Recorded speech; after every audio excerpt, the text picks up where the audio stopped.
Moi, j'étais en tête du détachement, donc il y avait plus de 100 véhicules. Et en fait, j'ai roulé sur le plateau pression. J'ai pris 2 roquettes, pas une mais 2.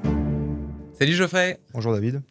Écoute, je te remercie de me rejoindre pour ce nouvel épisode de Limitless Project. Je te propose de commencer par me raconter un petit peu ta routine matinale. Est-ce que tu as des habitudes qui te permettent de potentialiser ton énergie pour passer une journée au maximum de ton potentiel? Alors oui, tout à fait. Le matin, je rejoins les blessés qui sont logés à la Fondation Résilience, qui sont en cours de formation ou de remobilisation, de reconstruction.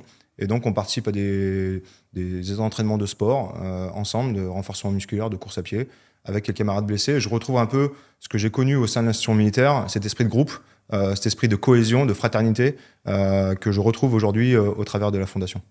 T'as l'impression que c'est des valeurs qui se perdent un petit peu aujourd'hui, ces valeurs justement de camaraderie, de lien. On en parlait un petit peu hors antenne avant de démarrer le podcast, mais tu me parlais de cette recrudescence de suicide ou de pensée de suicide chez les jeunes, de cet impact. C'est marrant parce que en réalité, on n'a jamais été aussi connecté qu'aujourd'hui et pourtant jamais aussi seul et individualiste. Et peut-être que d'ailleurs, tu vois, l'armée, à l'époque, le service militaire, crée ce sentiment de camaraderie, d'union, d'entraide entre les gens. Alors tout à fait. Alors qu'on soit, on va dire, qu'on ait une aspiration ou une appétence pour le domaine militaire, ça c'est un sujet, et je conçois que certaines personnes n'ont pas forcément besoin. Maintenant, ce que je remarque au travers des activités que je vis avec les jeunes, c'est qu'il y a une forme de fragmentation, c'est-à-dire que les communautés, d'un point de vue politique, religieuse ou philosophique, se côtoient de moins en moins en physique. On a beaucoup de personnes qui se retrouvent derrière les écrans à idéaliser la vie des autres. Et au final, je suis confronté, moi, à des jeunes qui me disent j'ai besoin de me sentir appartenir à quelque chose. J'ai besoin de reprendre confiance en l'humain parce qu'ils vivent des moments avec du harcèlement, avec une certaine violence, il faut le dire, sur les stages. Et ces jeunes-là, en fait, eh bien, ça perturbe leur repère. Toi comme moi, je pense que quand on était petit, on se rassemblait entre amis et on allait faire des cabanes dans les bois. On se faisait disputer parce qu'on rentrait un peu trop tard. Mais aujourd'hui, en fait, ces jeunes-là, ils ne pratiquent plus du tout ces activités. Et les rapports humains, aujourd'hui, sont une vraie difficulté pour leur évolution physiologique, en l'occurrence. Et aujourd'hui, il faut revenir à cet aspect humain, à repartager des moments ensemble, sans les téléphones, et de vivre des moments forts de cohésion ensemble. Et c'est ce qu'on essaie de proposer à ces jeunes. Effectivement, on est confronté à des jeunes qui ont des vrais détresses psychiques. Hein. C'est assez surprenant. On a un modèle qui nous permet de ramener ces jeunes à vivre des activités fortes ensemble, en se soutenant, sans écran. Et ça fait beaucoup de bien. Et d'ailleurs, ils le redemandent et souhaitent renouveler ces expériences. Tu sais, moi, quand j'étais enfant, j'avais pas de télé et donc je passais effectivement tout mon temps dehors. Je me souviens, à un moment, j'ai vécu à Thonon et j'étais tout le temps fourré sur mon vélo, à explorer, à aller nager, à pêcher. Et parfois tout seul, d'ailleurs, c'est pas forcément de la cohésion avec les autres, mais en tout cas, le fait de vivre des expériences, des réelles expériences de vie qui t'enrichissent, qui te permettent de grandir, de te développer. Et c'est vrai que, tu vois, j'ai l'impression qu'aujourd'hui, il y a une forme de compétition entre la facilité de s'asseoir simplement sur ton canapé et puis allumer Netflix et nos réelles passions. Parce que même des choses qui te passionnent, que tu as envie de faire, bah, ça demande souvent un effort. Tandis que c'est tellement facile, après une journée, surtout si elle a été fatigante, de simplement te poser sur ton canapé et puis d'allumer la télécommande de ta télé, que les deux entrent vraiment en collision. Et puis après, tu as l'impression de ne pas avoir le temps de suivre tes passions, tes envies, alors qu'en réalité, c'est simplement une question de priorité potentiellement. Il y a 2 choses que j'observe. D'une part, ils ont beaucoup de mal à gérer la frustration. Si je prends un groupe de jeunes comme j'encadre aujourd'hui sur toute la France, si je le laisse 1 heure à rien faire, en fait, ils savent pas comment s'occuper. Alors qu'avant, on serait mis à discuter, etc. Donc cet aspect frustration, de pas être dans l'immédiateté, avec des activités hyper connectées qui vont mobiliser le cerveau, avec une forme d'endorphine qui est générée, eh bien ça, ils ont beaucoup de mal à le gérer. Et c'est vrai que c'est important de leur apprendre ça, d'attendre, de prendre le temps de discuter, etc. Ensuite, la deuxième chose, c'est qu'on essaie de leur apprendre le culte du mérite. Les jeunes de maintenant, en fait, quand ils cliquent, c'est un peu Amazon dans leur tête. Ils cliquent, ils ont tout de suite. Et l'immédiateté, en fait, ne favorise pas non plus leur évolution. Nous, ce qu'on leur apprend, c'est que ça se mérite et que, au travers d'un défi sportif, d'un sommet à atteindre, ce genre de choses, eh bien, en fait, on va passer des heures et des heures à prendre sur soi, à s'entraider pour atteindre l'objectif. Et donc, on va avoir vraiment cet esprit de mériter les choses lorsqu'on a atteint l'objectif visé. Et c'est ce qu'on essaie vraiment d'amener à ces jeunes, de prendre sur soi, d'être plus fort mentalement, de se soutenir mutuellement, au-delà des aspects de couleur de peau ou autre chose qui passe vraiment au dernier degré. c'est vraiment hyper important en fait de vivre ensemble ces expériences et de viser un objectif qui est parfois peut-être pour eux difficile, mais qu'ils vont atteindre ensemble parce qu'ils sont en groupe et qu'ils vont se soutenir. C'est marrant parce que tu parles des jeunes, mais en réalité, c'est absolument transférable avec les adultes aussi. Hein, tu vois, c'est un petit peu les mêmes problématiques. Et d'ailleurs, tu parles du fait de mériter, mériter ton sommet. Il y a quelque chose qui est quand même assez incroyable quand tu t'engages dans un défi sportif, c'est que cet objectif te donne une motivation intrinsèque pour t'entraîner, une raison de te lever le matin et puis d'aller courir malgré le fait qu'il pleuve, qu'il vente, et voilà, de te bouger. Et tout ce processus, déjà, avant même de parler de l'exploit, entre guillemets, est hyper enrichissant d'un point de vue croissance personnelle. Puis ensuite, quand tu finis par réaliser ton objectif sportif, que tu arrives à gravir, parce que là, tu parlais d'un sommet, de gravir ton sommet, outre cet aspect camaraderie, parce que j'imagine qu'effectivement, c'est une aventure humaine, surtout que tu es en cordée, tu es dans un endroit potentiellement hostile. Donc, moi, j'ai vécu des émotions folles en alpinisme. La première fois que j'ai fait de l'alpinisme, et j'ai dû marcher sur une crête qui était très peu large, avec le précipice des deux côtés. C'est vraiment à ce moment-là où j'ai pris conscience du danger et de la peur de la mort. Tu vois, j'ai déjà fait des choses assez fortes d'un point de vue adrénaline, mais là, je me suis dit, OK, si je tombe, je meurs.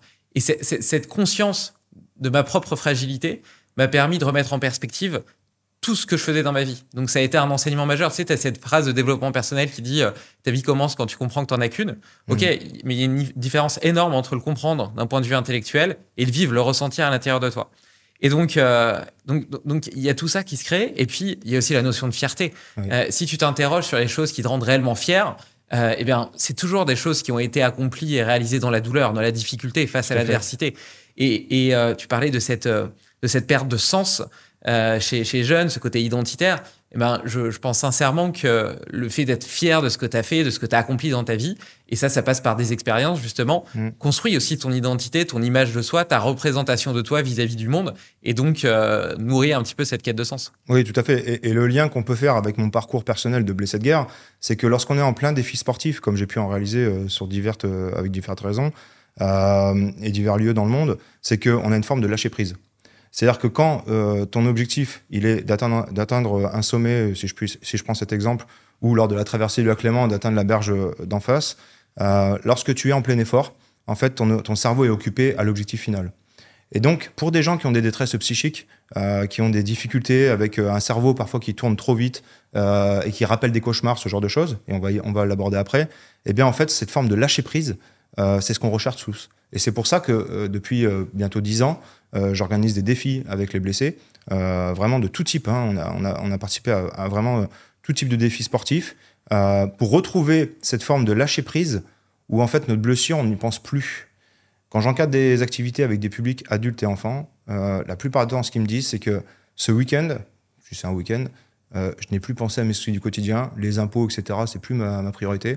Les problématiques avec mes collaborateurs, c'en est plus une non plus pendant le défi. Et en fait, c'est ce qu'on appelle un peu une bulle d'oxygène. Moi, j'appelle ça la bulle résilience.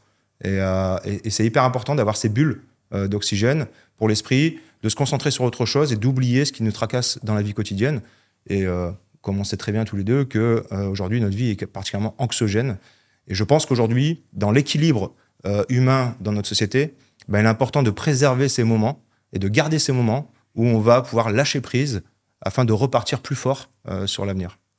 Puis, oublier tes problèmes et peut-être aussi les remettre en perspective. Ouais. Parce que tu parlais de cette vie qui était de plus en plus anxiogène.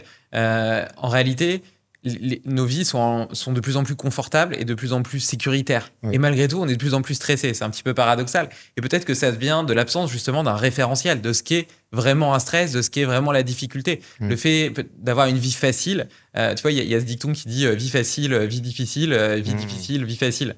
Est-ce que tu partages un petit peu cette vision que oui. Rajouter de la difficulté, des défis dans nos vies, que ça soit une douche froide ou gravir un sommet ou se traverser le lac comme tu l'as fait, remet aussi en perspective justement voilà, finalement ta feuille d'impôt, etc., c'est pas grave, tout ça passe. Et puis de toute façon l'humain est, je pense que le plus gros super pouvoir de l'être humain, c'est sa capacité à s'adapter à tout. Exactement. Et la capacité d'adaptation, c'est vraiment quelque chose qu'il faut apprendre. En fait, c'est assez marrant parce que j'ai encadré il y a 15 jours sur un stage d'oxygénation et de cohésion avec le souhait par la structure qui s'appelle Airbus Hélicoptère, qui est quand même un groupe assez important, où j'ai encadré le N2 mondial et les 14 N3 mondiaux, c'est-à-dire les plus grands patrons du groupe. Leur objectif, c'était de s'oxygéner l'esprit, de créer de la cohésion et d'apprendre à se connaître humainement en étant confronté à des situations difficiles. C'est quand même assez surprenant que des groupes comme ceux d'Airbus et d'autres structures que j'encadre viennent vers ce genre d'activité. C'est qu'à mon sens, il y a un vrai besoin de pouvoir vivre des moments humains et qu'au final, le karting et la soirée VIP qu'on faisait depuis 10 ou 15 ans, c'est plus au final une finalité et qu'il faut passer à autre chose, sur des choses plus concrètes, plus humaines, plus fortes en termes d'aventure. Et je me retrouve, moi, aujourd'hui, à encadrer des grandes entreprises qui viennent vers ce genre d'activité et j'aurais pas du tout imaginé ça il y a encore 10 ans, ni même 5 ans. Et t'as fait quoi du coup avec ce top management d'Airbus qu'est-ce qu'ils en ont retiré? Alors, je les ai habitués à réfléchir de gérer des situations de crise, si je puis dire, avec comme levier les gestes qui sauvent. Voilà, j'ai pris un exemple tout bête, c'est permettre à un groupe lambda de pouvoir apprendre sur des ateliers les gestes qui sauvent, et ensuite de monter des missions la nuit ou la journée pour se déplacer, s'orienter, stationner à un endroit, monter un abri, secourir la victime, appeler les pompiers, etc., etc. Et en fait, ça, c'est hyper révélateur parce que ça leur permet en fait de réfléchir en tant que primo-acteur. Quand je prends ces grands dirigeants sur le débrief, ce qui ressort, c'est que en temps normal, ils prennent des décisions, mais on leur amène déjà les solutions. Donc en fait, ils ont à prendre la bonne décision, mais déjà, tout est déjà réfléchi. Les subordonnés arrivent avec déjà les solutions faites. Chez moi, il n'y a pas de solution faite. C'est qu'en fait, ils sont primo-intervenants, primo-acteurs, et doivent trouver des solutions dans un instant court et de pouvoir restituer rapidement. Et donc, on laisse moins de place à la réflexion profonde, etc. On est plus dans l'immédiateté, avec quelque chose qui va beaucoup plus les marquer et en groupe. Et donc, ce qu'il en ressort, c'est qu'on a observé vraiment d'autres compétences. Moi, sur les stages, ils sont toujours évalués. Voilà, je les évalue, que ce soit sur l'engagement, le courage, la condition physique, la mentalité, le respect des consignes, le goût des responsabilités, l'aptitude aux responsabilités, parce qu'on peut très bien aimer les responsabilités et ne pas forcément être apte. On les observe quand même sur une grande grille d'évaluation, co-construite avec le coach de Airbus Hélicoptère, si je prends cet exemple. Et ensuite, on essaie de faire ressortir les vrais visages des gens, hors de leur zone de confort, parce que quand on est confronté à des situations difficiles, si on peut dire d'inconfort, on va chercher du confort ensemble, eh bien en fait on voit ressortir les vrais visages. Et donc c'est beaucoup plus intéressant de voir quelqu'un sur une activité lambda en pleine nature pour pouvoir l'évaluer, voire même le candidater, pouvoir sélectionner les futurs managers, ce genre de choses. C'est très intéressant de les voir en vraie situation, plutôt que dans un lieu aseptisé, autour d'un bureau, où en fait on reste dans sa carapace et on ne montre pas la vraie version de soi-même. Et c'est amusant ce que tu dis parce que moi je suis entrepreneur depuis toujours. J'ai créé des boîtes plus ou moins grosses avec plus ou moins de salariés. Et donc là j'en lance une nouvelle qui s'appelle Féroce, qui commercialise notamment des steaks hachés composés de viande de bœuf et d'abats. Parce que les abats ont une densité micronutritionnelle absolument incroyable et sont jusqu'à maintenant peu valorisés, donc jetés ou réutilisés pour la pet food, alors même qu'ils couvrent la plupart de nos besoins en vitamines et minéraux. Et quand tu fais des bilans sanguins, tu t'aperçois que la population générale est particulièrement carencée, justement par cet appauvrissement de l'alimentation. Le problème, c'est que les abats, personne n'a envie d'en manger. Donc moi, j'ai eu l'idée de les cacher dans un steak haché. Bref, l'idée... et donc, pour l'instant, je suis tout seul, tu vois, et avec un board, etc. Mais j'ai pas encore de salariés. Mais je m'étais dit, quand je vais devoir en recruter, j'aimerais bien... les emmener en montagne, tu vois, et puis on se fait un bivouac, on va marcher toute la journée, on se fait un bivouac après, etc. Et je pense que c'est la meilleure façon d'évaluer le fit derrière le fit et puis justement leur vrai visage, comme tu le dis. Parce que dans les fondements de cette boîte, j'ai envie que chaque salarié soit associé. Et évidemment, c'est un risque parce que tu donnes des parts à des gens, etc. Et puis au final, tu les connais pas vraiment. Et lors d'un entretien, moi-même, dans mes expériences passées, j'en ai fait passer et il y a plein de fois où je me suis trompé. Plein de fois où ça a bien marché aussi, heureusement, mais plein de fois où je me suis trompé. Et je pense qu'effectivement, tu vois, le fait de se confronter et de partager comme ça un moment long. Et je pense aussi qu'avec la fatigue, qu'elle soit physique mais aussi mentale, tu vois, liée à ta capacité d'adaptation perpétuelle, ça induit quand même une fatigue mentale différente. Le seuil de contrôle de ton mental, de ta raison, diminue. Et donc, ça laisse beaucoup plus de place à l'expression de ta conscience, de tes valeurs, Tout à fait. de tes émotions, etc. Tu vois. Et donc, effectivement, ça révèle peut-être la nature profonde des gens. Bah, en fait, tu te révèles totalement. En montagne ou en nature, on ne peut pas tricher. On ne peut pas tricher. La nature nous ramène à l'humain. La nature nous ramène à ce qu'on est vraiment. Parfois, ça pique de s'en rendre compte que mentalement, en fait, on se croyait fort, mais au final, c'est pas le cas. Et nous, la nature est notre meilleur outil dans tout ce qu'on propose. Et moi, par exemple, tous les professionnels qui travaillent avec moi, qu'ils soient militaires du GIGN, qu'ils soient d'anciens pompiers, gendarmes, etc., passent tous par ces phases avec moi en pleine nature.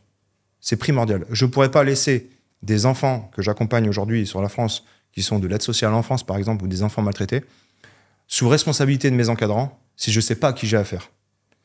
À chaque fois, la question que je me pose, c'est OK, est-ce que cet encadrant, formé chez moi, que je vais mettre en situation avec des gamins un petit peu démolis, cabossés par la vie, est-ce que je serais capable de lui laisser pendant 3 jours mes propres enfants? Si la réponse est je ne suis pas certain ou non, je fais en sorte qu'ils ne continuent pas à travailler avec nous. Je ne peux pas laisser des enfants qui vivent déjà des moments difficiles dans notre pays encadrés par des gens en qui je n'ai pas entièrement confiance. Et ça, c'est vraiment important dans ce que nous on propose, parce qu'on veut vraiment proposer une deuxième chance, un nouveau départ à ces gamins et aux blessés, mais je pense qu'on va y venir après, au travers de la nature, où au final, notre meilleur outil, c'est de leur faire vivre des moments en pleine nature humaine. Et ça, c'est quand même assez surprenant. Au final, ça coûte rien. Et j'ai envie de dire, c'est la meilleure des antidotes, si je puis dire, pour notre société actuelle. Et j'invite vraiment toutes les personnes qui souhaitent s'oxygéner l'esprit et qui veulent vraiment créer des liens, même avec leur famille. Hein. On a de plus en plus de parents qui ont du mal à garder des liens ou créer des liens avec des enfants forts. Et bien, repratiquer les activités en pleine nature, de se sortir un peu de sa zone de confort, mais tout en étant encadré par des professionnels. Et ça, c'est vachement important. T'es papa, du coup?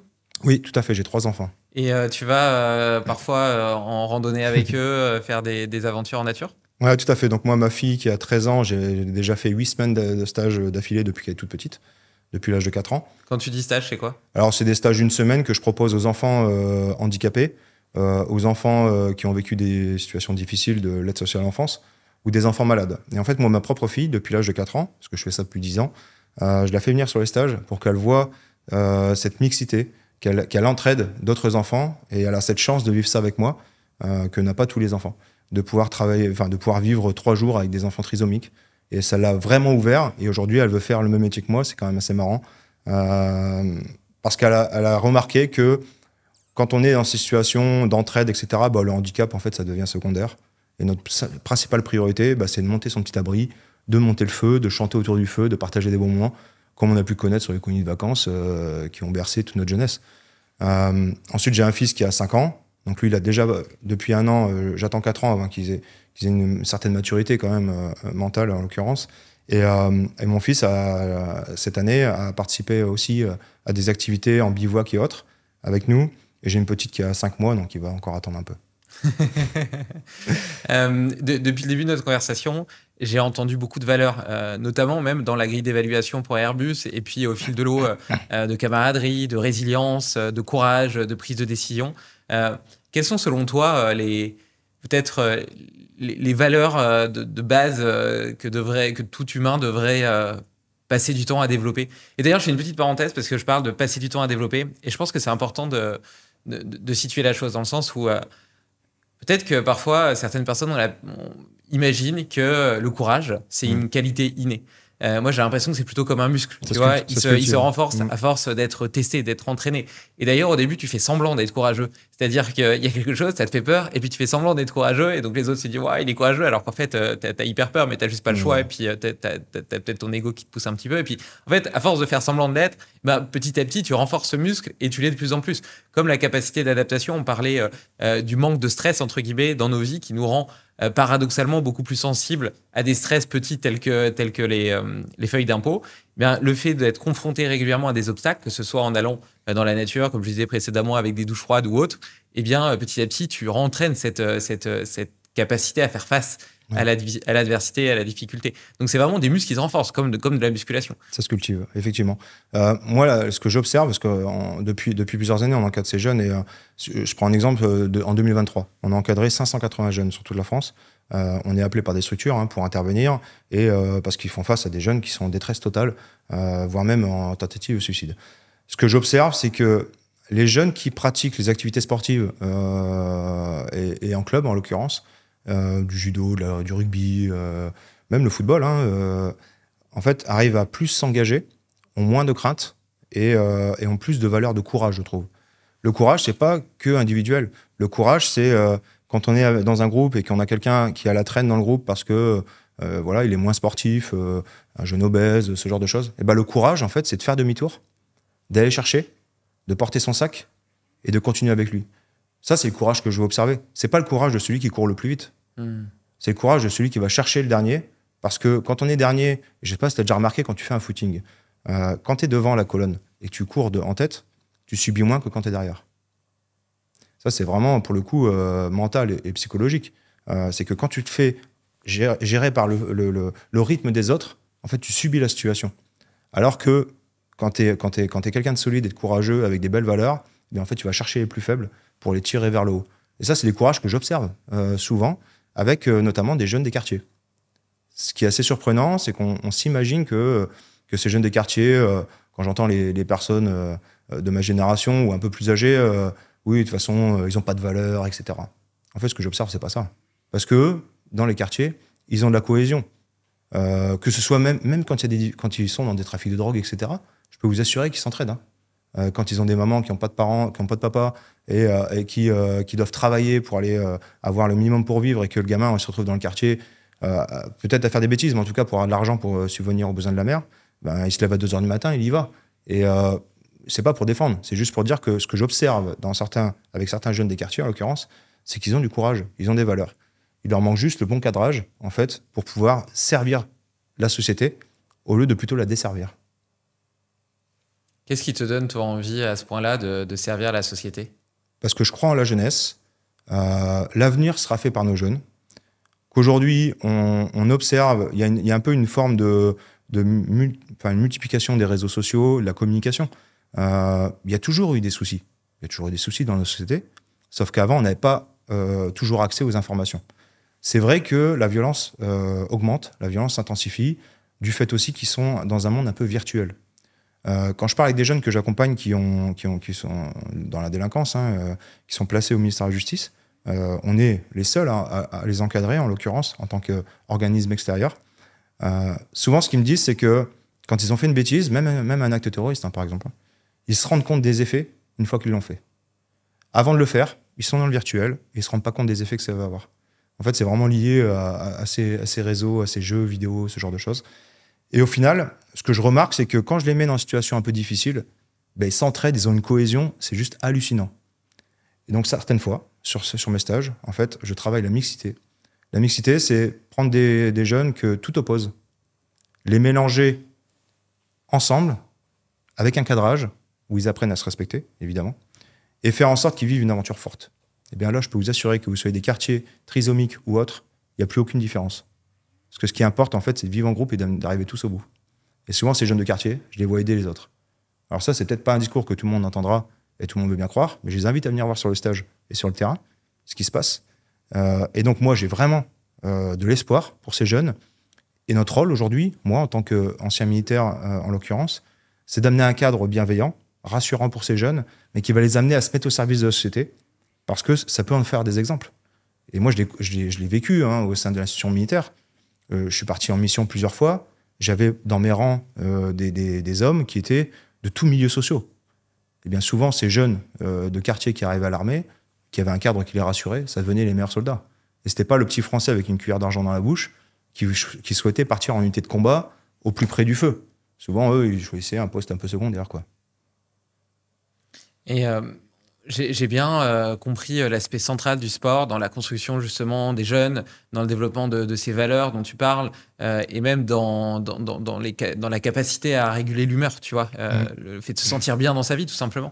Et tu l'as dit au début de notre échange, le sport a aussi joué un rôle fondamental pour toi dans ta reconstruction. Peut-être que tu peux nous raconter, avec la pudeur que tu souhaites y mettre, ce qui t'est arrivé et comment est-ce que tu t'es reconstruit justement. Et peut-être aussi, parce que tu dis que le sport est la seule solution, donc j'imagine que tu as peut-être testé d'autres alternatives comme le MDR, les thérapies cognitivo-comportementales, les psychédéliques, etc., que sais-je, la méditation de pleine conscience. Est-ce que tu peux nous parler un petit peu de ce parcours de reconstruction et qui a donné lieu aussi à ta fondation? Parce que si elle s'appelle Résilience, c'est probablement pas pour rien.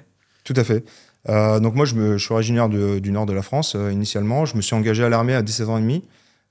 J'étais moi-même judoka de haut niveau depuis tout petit, donc j'avais déjà cette culture un peu du dépassement de soi, de l'engagement aussi, parce qu'il faut un peu de courage pour combattre quand on est petit. Et donc je me suis engagé de 7 ans et demi, on va dire, avec la volonté de me retrouver en milieu montagneux. J'ai jamais eu la chance, du fait que j'étais positionné dans le nord, de partir en montagne, même au sein de l'école. Et donc je rêvais toujours de vivre en montagne. On va pas savoir pourquoi, en tout cas je voulais vivre en montagne.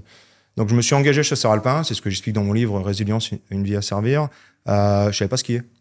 Donc je suis arrivé un peu, j'étais un des seuls, on avait beaucoup de camarades pendant les classes, quand j'étais soldat, qui savaient déjà skier, qui avaient déjà une petite culture un peu de la montagne. Et moi je suis arrivé juste avec cette habitude de sortir de ma zone de confort avec le judo, mais voilà. Bon, ça a été très compliqué pendant les classes. Et puis après, j'ai pris sur moi et j'ai réussi à rebondir, à apprendre à skier, et j'ai jamais lâché. Là où mes chefs me disaient, de toute façon, tu sais pas skier, tu vas pas pouvoir rester. En fait, j'ai fait 18 ans. Donc, je suis parti en Côte d'Ivoire en zone rebelle en 2008, donc j'avais 18 ans et demi, très jeune. Et là, j'ai pris une maturité. En 4 mois de mission, j'ai pris une maturité, j'ai pris 10 ans. En fait, je me suis confronté à des ethnies. Moi, je pensais que, par exemple, en Afrique, toutes les frontières qui étaient entre les pays étaient des frontières créées par les pays. C'est totalement faux. Ça a été créé, en l'occurrence, par les Occidentaux. Pour les Africains, il n'y a pas de frontières proprement dites, à part les ethnies. Donc, c'est juste pour nous, à titre info, mais ce n'est pas nécessairement sur le terrain concret. Ensuite, la deuxième chose que j'ai observée, c'est l'atrocité. C'est-à-dire que c'est l'humain ce qu'il est capable de faire de pire. Si je prends un exemple, et j'espère ne pas choquer des gens, mais quand dans une ethnie, il y a des femmes qui font naître des bébés, eh bien, en fait, les ethnies autour qui sont ennemies, pour le coup, coupent les seins des femmes pour pas qu'elles allaitent. Ce genre de choses. Et moi, dans mon petit monde en France, j'aurais jamais imaginé ce genre de choses, ce genre d'atrocité, sans parler des attaques au coupe-coupe, ce genre de choses. Et ça m'a mis une claque. Mais je me suis rendu compte qu'en fait, en France, on se plaint beaucoup trop. Vraiment. En fait, plus on a de confort, plus on en demande. Et là-bas, en Afrique, ce que j'ai remarqué aussi, c'est qu'il n'y a pas beaucoup de suicides. Il n'y a pas beaucoup de détresse psychique. Pourtant, les gens vivent avec pas grand-chose. Et vivent avec des moments marquants dans leur vie, quand même. C'est quand même assez impressionnant. Mais il n'y a pas de détresse psychique comme on peut l'avoir en Occident. Donc ça, c'est quand même un premier constat. Quand j'ai observé ça, je suis rentré chez moi. C'est vrai que tous mes amis que j'avais dans le monde civil, quand ils me parlaient de leurs soucis au quotidien, divers et variés, en fait, je relativisais tout. C'est-à-dire que ça me paraissait vraiment bénin, quoi. Et c'est vrai que ça m'a coupé un petit peu de mes relations dans le monde civil parce que j'avais pris trop de maturité d'un seul coup. Et je trouvais ça vraiment bidon, si je puis dire. Les petits soucis du quotidien, le gars qui avait eu en retard son bus et qui était totalement traumatisé par ça et qui se sentait pas bien parce qu'il était en retard au boulot. Enfin bon, bref. Et du coup, je me suis vraiment axé sur la carrière militaire. Je suis parti au Tchad quand il y a eu les attaques de réfugiés au Darfour. Donc c'était en 2009. Où là, j'ai été confronté à ce qui s'est de pire en termes de barbarie. Quand des miliciens s'attaquent à des camps de réfugiés avec des gens qui n'ont rien demandé. Ça, c'était vraiment très dur. Et puis surtout, de ramasser des corps, ce genre de choses. C'est toujours marquant quand on a à peine 20 ans. Ensuite, j'ai continué, je suis devenu sous-officier, donc je suis passé par un recrutement, et puis chef de groupe. Et donc là, je commandais cette fois-ci 8 personnes, donc 2 équipes, plus un pilote et un adjoint. Et là, il y a eu le déclenchement de la mission en Afghanistan. En Afghanistan, on s'était préparé pendant 6 mois. Et en fait, ce qui s'est passé, c'est que dans mon groupe, j'ai, en l'occurrence, quelques jeunes qu'on a formés. On les a vus arriver civils. aux classes. On les a formés nous-mêmes. On les a préparés vraiment en mode, vraiment avec la thématique Afghanistan pendant plus de 6 mois. Et puis après, on est parti en Afghanistan. Et on va dire qu'on s'était tellement préparé qu'on se pensait invincible. Vraiment. On était en mode, on oubliait les notions de mort, etc. Je dis pas qu'on n'avait pas peur de la mort, parce que celui qui a pas peur de la mort, il faut qu'il aille en hôpital psychiatrique. C'est qu'on l'oubliait et qu'on se concentrait sur le groupe. On s'entraînait très dur pour être le plus efficace le jour J. Et on n'attendait qu'une chose, c'est de partir au combat. C'est quand même assez surprenant. Quand j'y repense maintenant avec du recul, je me dis, mais on était vraiment dans un état d'esprit très particulier. On peut dire une forme de configuration au fait qu'on allait partir en mission et qu'on savait qu'on allait vivre des moments très durs, très forts. Pendant 4 mois, c'est plutôt bien passé. On a eu donc, pour expliquer un peu en Afghanistan, moi j'étais en section de combat, donc forcément assez exposé. Mais on n'est pas là-bas pour faire la guerre et combattre inutilement, en fait.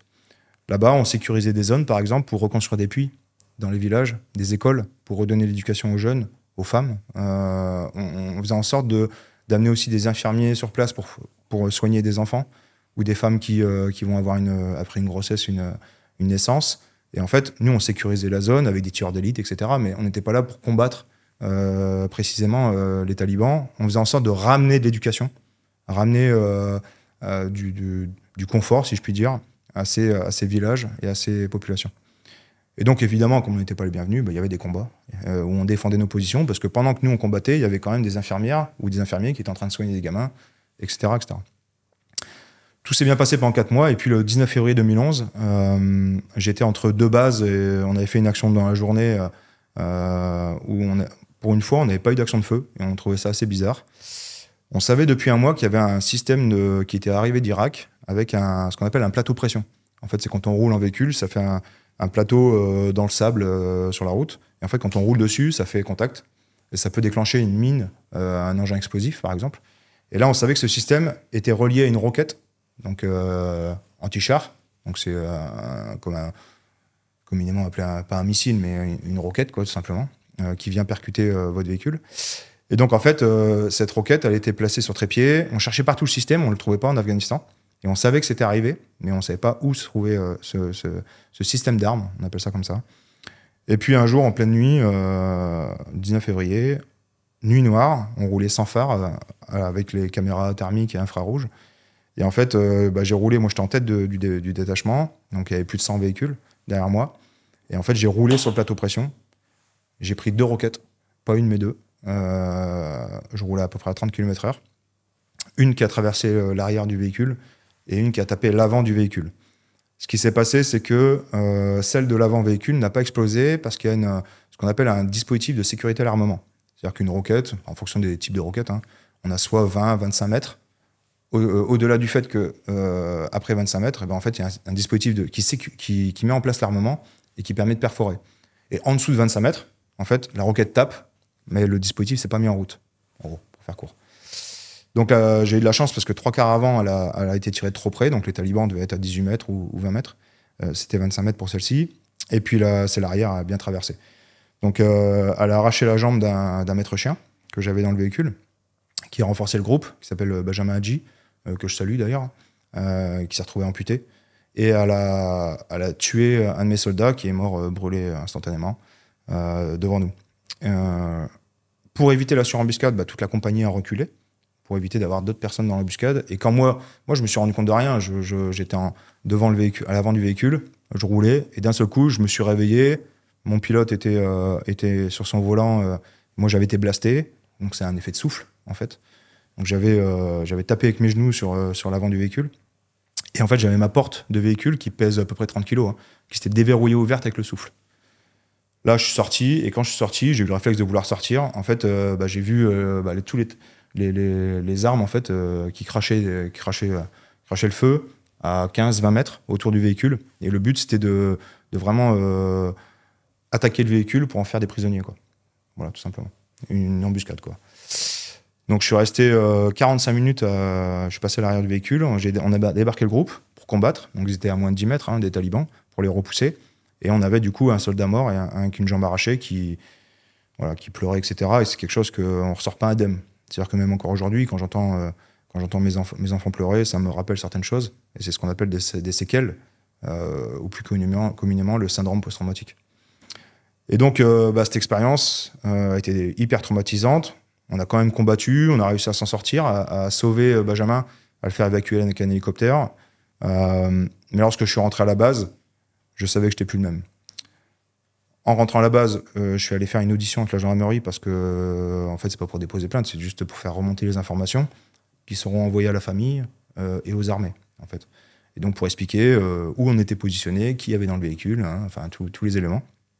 Et de là, en fait, les gendarmes sont allés voir l'infirmerie en disant bon, là, le groupe, là, ils veulent prendre les armes et repartir se battre pour se venger. Et là, on n'est plus dans le même état d'esprit. C'est-à-dire qu'on était en mode état animal, si je puis dire, d'aller se venger parce qu'on avait été touché par l'affect. Et quand vous avez un soldat tu as vu arriver civil, que tu as formé de A à Z et que tu es confronté, blessé ou décédé, là, tu as l'affect qui joue et ça change tout. Ça change vraiment tout. J'avais déjà ramassé des corps à certains moments dans des missions avant, mais le fait que ce soit quelqu'un que je connais, c'est plus la même chose. Vraiment plus la même chose. Et donc, ils nous ont fait rentrer à la base, et puis je me suis retrouvé 6 mois en service psychiatrique. Mon groupe aussi a eu un suivi un peu différent. Et en fait, ça m'a montré en fait que il n'y avait pas de sursoldat et qu'on restait humain et que ces expériences de vie, en fait, il va falloir l'accepter, voilà, vivre avec. Et ces séquelles, elles restent tout le temps dans le cerveau. Il faut vivre avec, les accepter et en faire quelque chose. Donc moi, j'ai eu plusieurs types de suivi. Malheureusement, ça n'a pas fonctionné principalement. J'ai commencé à me mettre dans l'alcool, etc. J'ai divorcé. Enfin, voilà, j'ai touché vraiment un peu le fond. Comme j'étais pas de carrière, eh bien, pour louer un appartement, parfois c'était compliqué. Donc comme j'avais une fille en ce temps-là qui était née après l'Afghanistan, je louais des Airbnb pour l'accueillir, parce que je suis séparé. Enfin voilà, des choses que j'appelle la précarité sociale. Et puis surtout, le fait que j'aille voir le psychologue pour les camarades militaires qui étaient pour certains même pas volontaires et qui sont même pas partis en Afghanistan, j'étais un faible évidemment, parce que j'allais voir le psychologue et que pendant ce temps-là, il devait monter les services pour moi parce que j'étais chez le psychologue, quoi. Bref, j'ai vécu avec ça. Ça m'a rajouté des séquelles supplémentaires. Et puis en 2014, il y a eu le déclenchement au Mali, sur une mission dans la bande sahélo-saharienne, pardon. Et là, j'avais 2 cas de figure. Soit je regardais partir les copains et puis je me disais, ok, de toute façon, c'est bon, je suis une merde, en fait, je suis plus capable. Ou soit je voulais prouver aux autres que j'étais capable de repartir en mission et de combattre. Et donc, je dis pas que c'est ce qu'il faut faire, mais en tout cas, moi, j'ai eu le besoin et l'envie de repartir. Donc, je suis reparti et mon ex-femme, en l'occurrence, m'a dit, écoute, si tu repars, là, ce sera la dernière fois. Parce que je pourrais pas t'attendre une fois de plus, te voir revenir sans sentiment, sans rien, être très dur, voire même te mettre dans l'alcool, si t'es pas capable de prendre sur toi et de pas repartir en mission. Donc je suis reparti en 2014 au Mali. Ça m'a permis de regagner confiance en moi, de repartir, si je puis dire, au combat. Mais ça m'a rajouté des séquelles supplémentaires, comme l'hypervigilance, l'hypercontrôle. C'est-à-dire qu'aujourd'hui, je peux pas marcher pieds nus dans le sable. Quand je maîtrise pas toute la situation, c'est un peu anxiogène. Comme tu as pu voir, quand je suis arrivé, j'avais quelqu'un avec moi.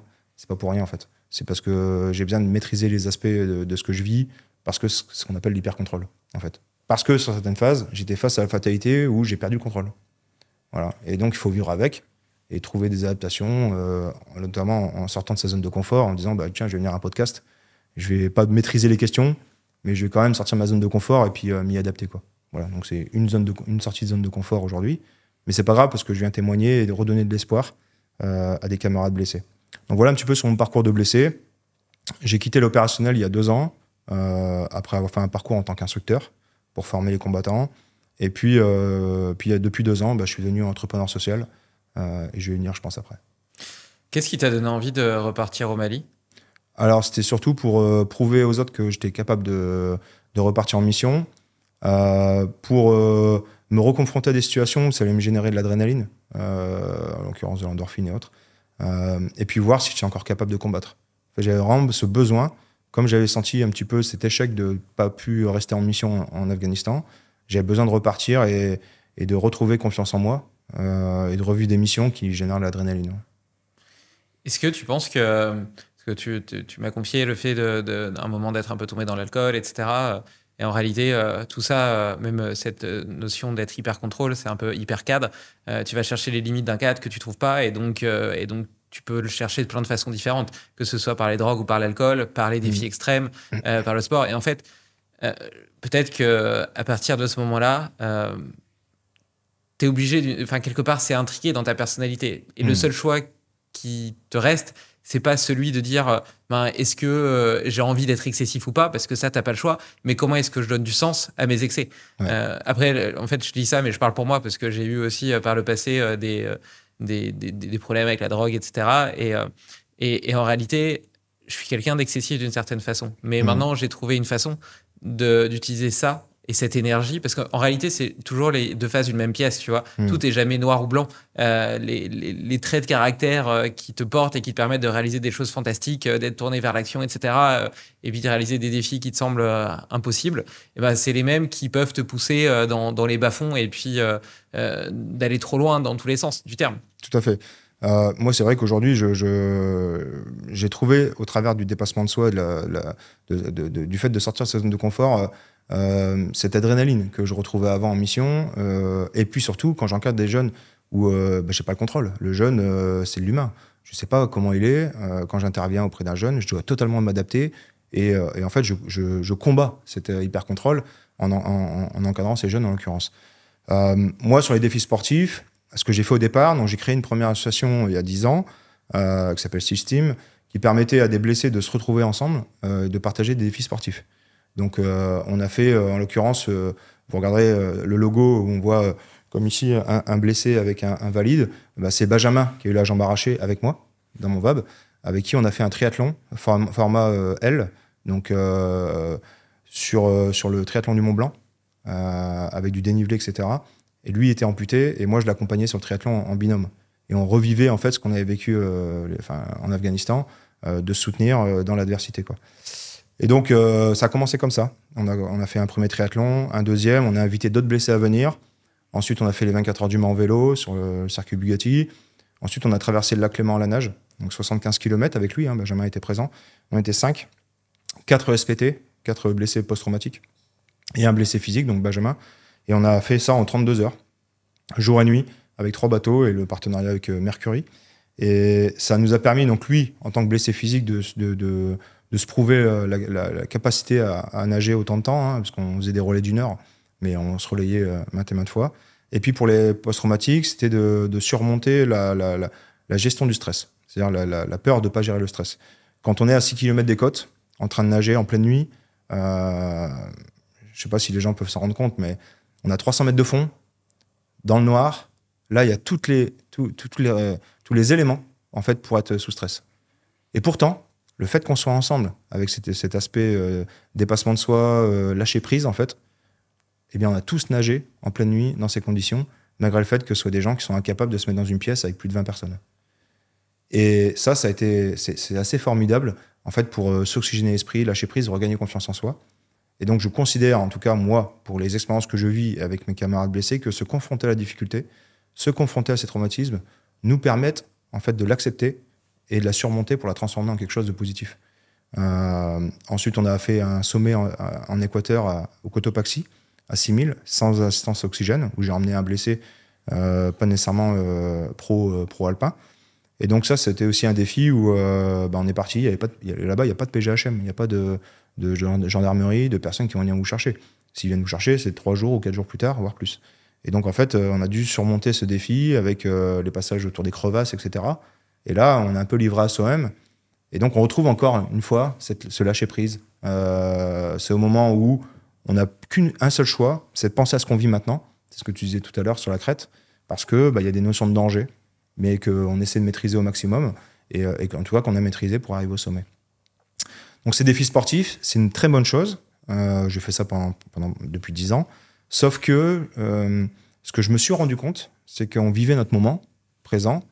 Et quand on rentrait chez soi, eh bien, j'avais leur femme qui m'appelait 2-3 jours après, parce que le gars était en décharge un peu, d'un point de vue psychologique. Et elle me disait, là, il est devant la télé éteinte, il vient de repicoler, il vient de me retaper dessus. Parce qu'en fait, c'était pas une finalité. C'était juste une bulle d'oxygène pour gagner confiance en soi. La finalité, c'est de retrouver une place dans le secteur civil, en l'occurrence, ou privé, mais en tout cas dans le secteur civil, de retrouver une place et de retrouver ce pourquoi on s'est engagé. Tu prends un gendarme, un pompier, un militaire, tous ceux qui ont des métiers en uniforme, ce pourquoi ils s'engagent, avant tout, c'est pour servir le collectif. Et quand tu es blessé, on te dit, écoute, par rapport à ce que tu as vécu, tu as une catégorie qui est psy, qui fait que tu peux plus servir, faut faire le deuil. Ben, c'est le pire. C'est le pire. Et de considérer qu'on peut plus servir, alors qu'on n'a rien demandé en plus, c'est ce qui amène des séquelles supplémentaires à des blessés, qui se retrouvent isolés, qui se mettent dans l'alcool, que tu retrouves dans les grandes gares. Hein. Tu regardes toutes les grandes gares aujourd'hui, tu as beaucoup d'anciens, des légionnaires, etc., qui sont en train de faire la manche. T'as même, quand tu prends les grands-parents, à qui on disait « Ok, il a fait l'Algérie, il ne faut pas lui parler de tel ou tel sujet », c'était un post-traumatique aussi. Sauf que ce qui se passait avec les familles d'antan, il y a plusieurs dizaines d'années, c'est que les femmes restaient, et en fait l'entourage était plus fort, plus solide. Aujourd'hui, dès qu'on a un blessé qui a des séquelles, etc., et je le conçois, hein, il y a beaucoup de femmes qui ne supportent plus, et c'est normal, en tout cas. Et donc, comme on a un cocon familial moins solide, ils se retrouvent tout seuls. Et là, c'est la dégringolade, où moi, je récupère aujourd'hui des gars qui sont sans domicile fixe, malheureusement. Et j'essaie de les récupérer au plus vite. Donc, j'ai un rayonnement national où j'interviens très vite, récupérer un blessé qui est isolé, qui dort dans sa voiture ou qui est sans domicile, avant qu'il tombe dans l'alcool, pour le remobiliser et de nouveau servir. C'est la seule manière que j'ai trouvée pour pouvoir les sortir et les héberger, parce qu'aujourd'hui, il n'existe pas de lieu d'accueil pour des blessés qui sont à la rue. Et donc nous, avec la Fondation, on a acquis un lieu, un gîte de France, donc en montagne, mais on souhaite en obtenir aussi sur d'autres régions de France pour pouvoir accueillir ces blessés qui ont servi notre pays et qui veulent juste une chose, c'est se sentir utile, de nouveau servir et se remobiliser. C'est magnifique. Et j'ai l'impression, tu sais, au début de notre échange, on a parlé des enfants et de cette quête de sens, de cette perte de sens qui était si dramatique et qui, qui en fait est généralisée. Tu vois, je pense que c'est un problème de notre humanité, dans le sens où tous nos fondements, que ce soit religieux, politiques, patriotiques, etc., sont un petit peu tombés. Et c'est pour ça qu'aujourd'hui, on se raccroche à des facteurs identitaires tels que peut-être le fait d'acheter telle marque de vêtements, ou même l'alimentation. Tu sais, j'en parlais tout à l'heure. On dit pas je mange végétarien, on dit je suis végétarien ou je suis vegan. C'est devenu un facteur d'identité. C'est vrai. Et quelque part, de ce que je comprends dans cette transformation, surtout pour ceux qui sont tombés au plus bas, donc c'est sans-abri, et puis même de façon générale, il y a une première étape de reconstruction qui est liée au fait d'avoir un défi sportif, et ça donne déjà une première quête de sens, parce que le fait d'avoir un objectif concret, de le partager avec d'autres personnes, etc., voilà, tu retrouves du sens, de la camaraderie, etc. Mais après, le problème, c'est que quand tu reviens à ton quotidien, tu as eu beau recalibrer un petit peu peut-être ta gestion du stress, tous tes problèmes reviennent, parce que tu n'as toujours pas trouvé comment ta personnalité peut avoir une utilité dans la société. Et surtout que si à la base, comme tu l'as dit, tu t'étais engagé, c'était parce que tu avais ce besoin de servir. Et donc le fait de leur redonner du sens, en fait, c'est ça qui leur donne une bouée de sauvetage. Et donc tu le fais en leur proposant des rôles au sein de la Fondation Résilience. Donc c'est magnifique, parce que je trouve que à la fois tu tires parti de ton expérience pour les aider à remonter, et une fois qu'ils ont remonté, tu leur donnes en plus une opportunité de réinsertion professionnelle au sein même de cette organisation pour aider des populations qui ont parfois rien à voir, dans le sens où tu parlais des jeunes, des cadres chez Airbus, enfin, tu vois, t'as créé aussi un emploi sur mesure presque pour eux, quoi. Ouais, alors c'est ce qu'on appelle les tuteurs de résilience. Donc Boris Cyrulnik qui a développé le concept de la résilience, lui a déjà réfléchi à ce métier qui n'existe pas encore, en tout cas que nous on est en train de mettre en place, c'est les tuteurs de résilience. Quand tu prends un tuteur qui accompagne une plante, par exemple, eh bien, il vient remettre dans le cadre un petit peu la plante pour qu'elle pousse sereinement. Elle a le droit d'être un peu biscornue, mais elle le replace vers un objectif, en fait. Et ce tuteur de résilience, on parle de mentorat, etc., c'est pas du mentorat. C'est en fait quelqu'un qui a vécu une situation où il a dû faire preuve de résilience, qui vient se mettre au service des gens qui ont besoin d'un tuteur. Et c'est vraiment cette métaphore qui est importante pour nous, parce qu'on ne peut pas parler de résilience si on ne l'a pas vécu. Voilà. Pour parler de résilience, il faut avoir touché le fond à un moment. Sinon, on vend quelque chose qu'on ne maîtrise pas totalement, en fait. Quand on a vécu des moments difficiles, en fait, tu as une capacité à capter, à observer, à capter des moments chez les personnes que tu as face à toi, où tu vas te dire, tiens, ce signe, ça me fait penser, voilà, le gamin, il a quelque chose. Je prends un exemple très concret. Aujourd'hui, j'encadre des gamins, comme je l'ai dit, qui ont des parcours de délinquance. Et on s'imagine que c'est parce qu'ils sont dans les quartiers, etc., etc. Sauf que quand tu creuses un peu et que tu discutes avec lui et tu te rends compte qu'en fait, le gamin, il a vécu des traumatismes tout petit, il a été battu ou autre sévice, en fait, là, tu comprends que s'il a fait des bêtises, c'est parce que justement, au départ, il y a un traumatisme, qu'il n'a pas réussi à le consolider et qui, du coup, il décharge avec la violence une forme de séquelle interne, quoi. Une forme de faille qu'il a en lui. Et la seule manière qu'il a pour le provoquer, en fait, pour assouvir cette surcharge, en fait, c'est d'être violent. Mais quand tu creuses un peu, bah, tu vois qu'il y a un traumatisme. Et nous, sur les stages, quand on les ramène en pleine nature, en fait, on arrive à capter qu'il y a eu un petit souci avec ces jeunes. Ils se lâchent bien plus parce que nous, ils savent qu'on a des blessés, qu'on a vécu des moments difficiles. Et donc, il y a une forme de confiance qui s'instaure avec ces jeunes. Et c'est ce que nous, on cherche à faire, c'est, OK, il a fait telle ou telle chose, pas de souci. Par contre, au fond de lui, qu'est-ce qui le raccroche? Qu'est-ce qui le freine dans son évolution pour l'aider et le tirer vers le haut au travers des stages, mais aussi au travers de la vie quotidienne? C'est vachement important. Et donc, ce principe de résilience, en fait, il touche tout le monde. Il y a, les sondages sont assez parlants. Tu as en moyenne 80% des personnes dans la société qui vivent un jour un post-traumatique, qui sont confrontées à une situation qui va les marquer, à différents degrés. Mais 80% des personnes dans notre société vivent un post-traumatique à un moment dans leur vie. Et donc, en fait, quand tu regardes ces stats-là, tu te dis que ça touche tout le monde, qu'on soit militaire ou pas, d'ailleurs. Moi, j'accompagne beaucoup d'associations, par exemple, de femmes qui ont été violentées, voilà, qui ont plus confiance en l'homme masculin, et qui ont besoin de regagner confiance parce que ça les freine dans leur parcours. Eh bien, nous, on les accompagne, et quand elles savent que face à eux, elles ont des gars qui sont des blessés, qui parlent de leurs failles, de leur fragilité et de leur faiblesse, eh bien, en fait, elles prennent confiance, elles se disent, bah, je peux me livrer avec eux, et je peux leur faire confiance. Parce qu'en fait, ils ne sont pas là en train de faire les durs, ils sont là en train de dire, bah voilà, j'ai vécu ça, mais j'en ai fait quelque chose. Et nous, notre rôle, c'est vraiment ça, c'est venir en aide à des personnes qui en ont besoin, et de ce que j'observe, il y en a de plus en plus dans nos sociétés qui en ont besoin. Et donc, au final, on transforme son parcours difficile, même si, comme je dis souvent, j'aimerais pas revivre ce que j'ai vécu sur l'embuscade. C'était vraiment très dur, humainement, physiquement, à vivre. Mais par contre, bah, j'en ai fait une acceptation. Et maintenant, mon but, c'est de le transformer en quelque chose de positif. Voilà. Et ça, c'est la plus belle des manières pour rebondir, en fait, c'est de faire sa résilience, son combat dans le dur, à souffrir un peu, à lâcher prise, à essayer de se dire, OK, qui je suis au fond de moi, pour ressortir plus fort et dire, bah, maintenant, je vais tendre la main à ceux qui en ont besoin. Et c'est ce qu'on fait. Et quelque part, c'est même plus que de la résilience, parce que tu t'es pas contenté de revenir à ton état, on va dire, d'avant ce traumatisme. Tu as fait de ce traumatisme une force qui, aujourd'hui, te donne une forme de super pouvoir, entre guillemets, de clairvoyance, etc. Et tu es capable de donner du sens à tout ça et d'aider plus les gens que si tu n'avais pas vécu ça. Tu vois, quelque part, ça te rend plus fort. Oui, complètement.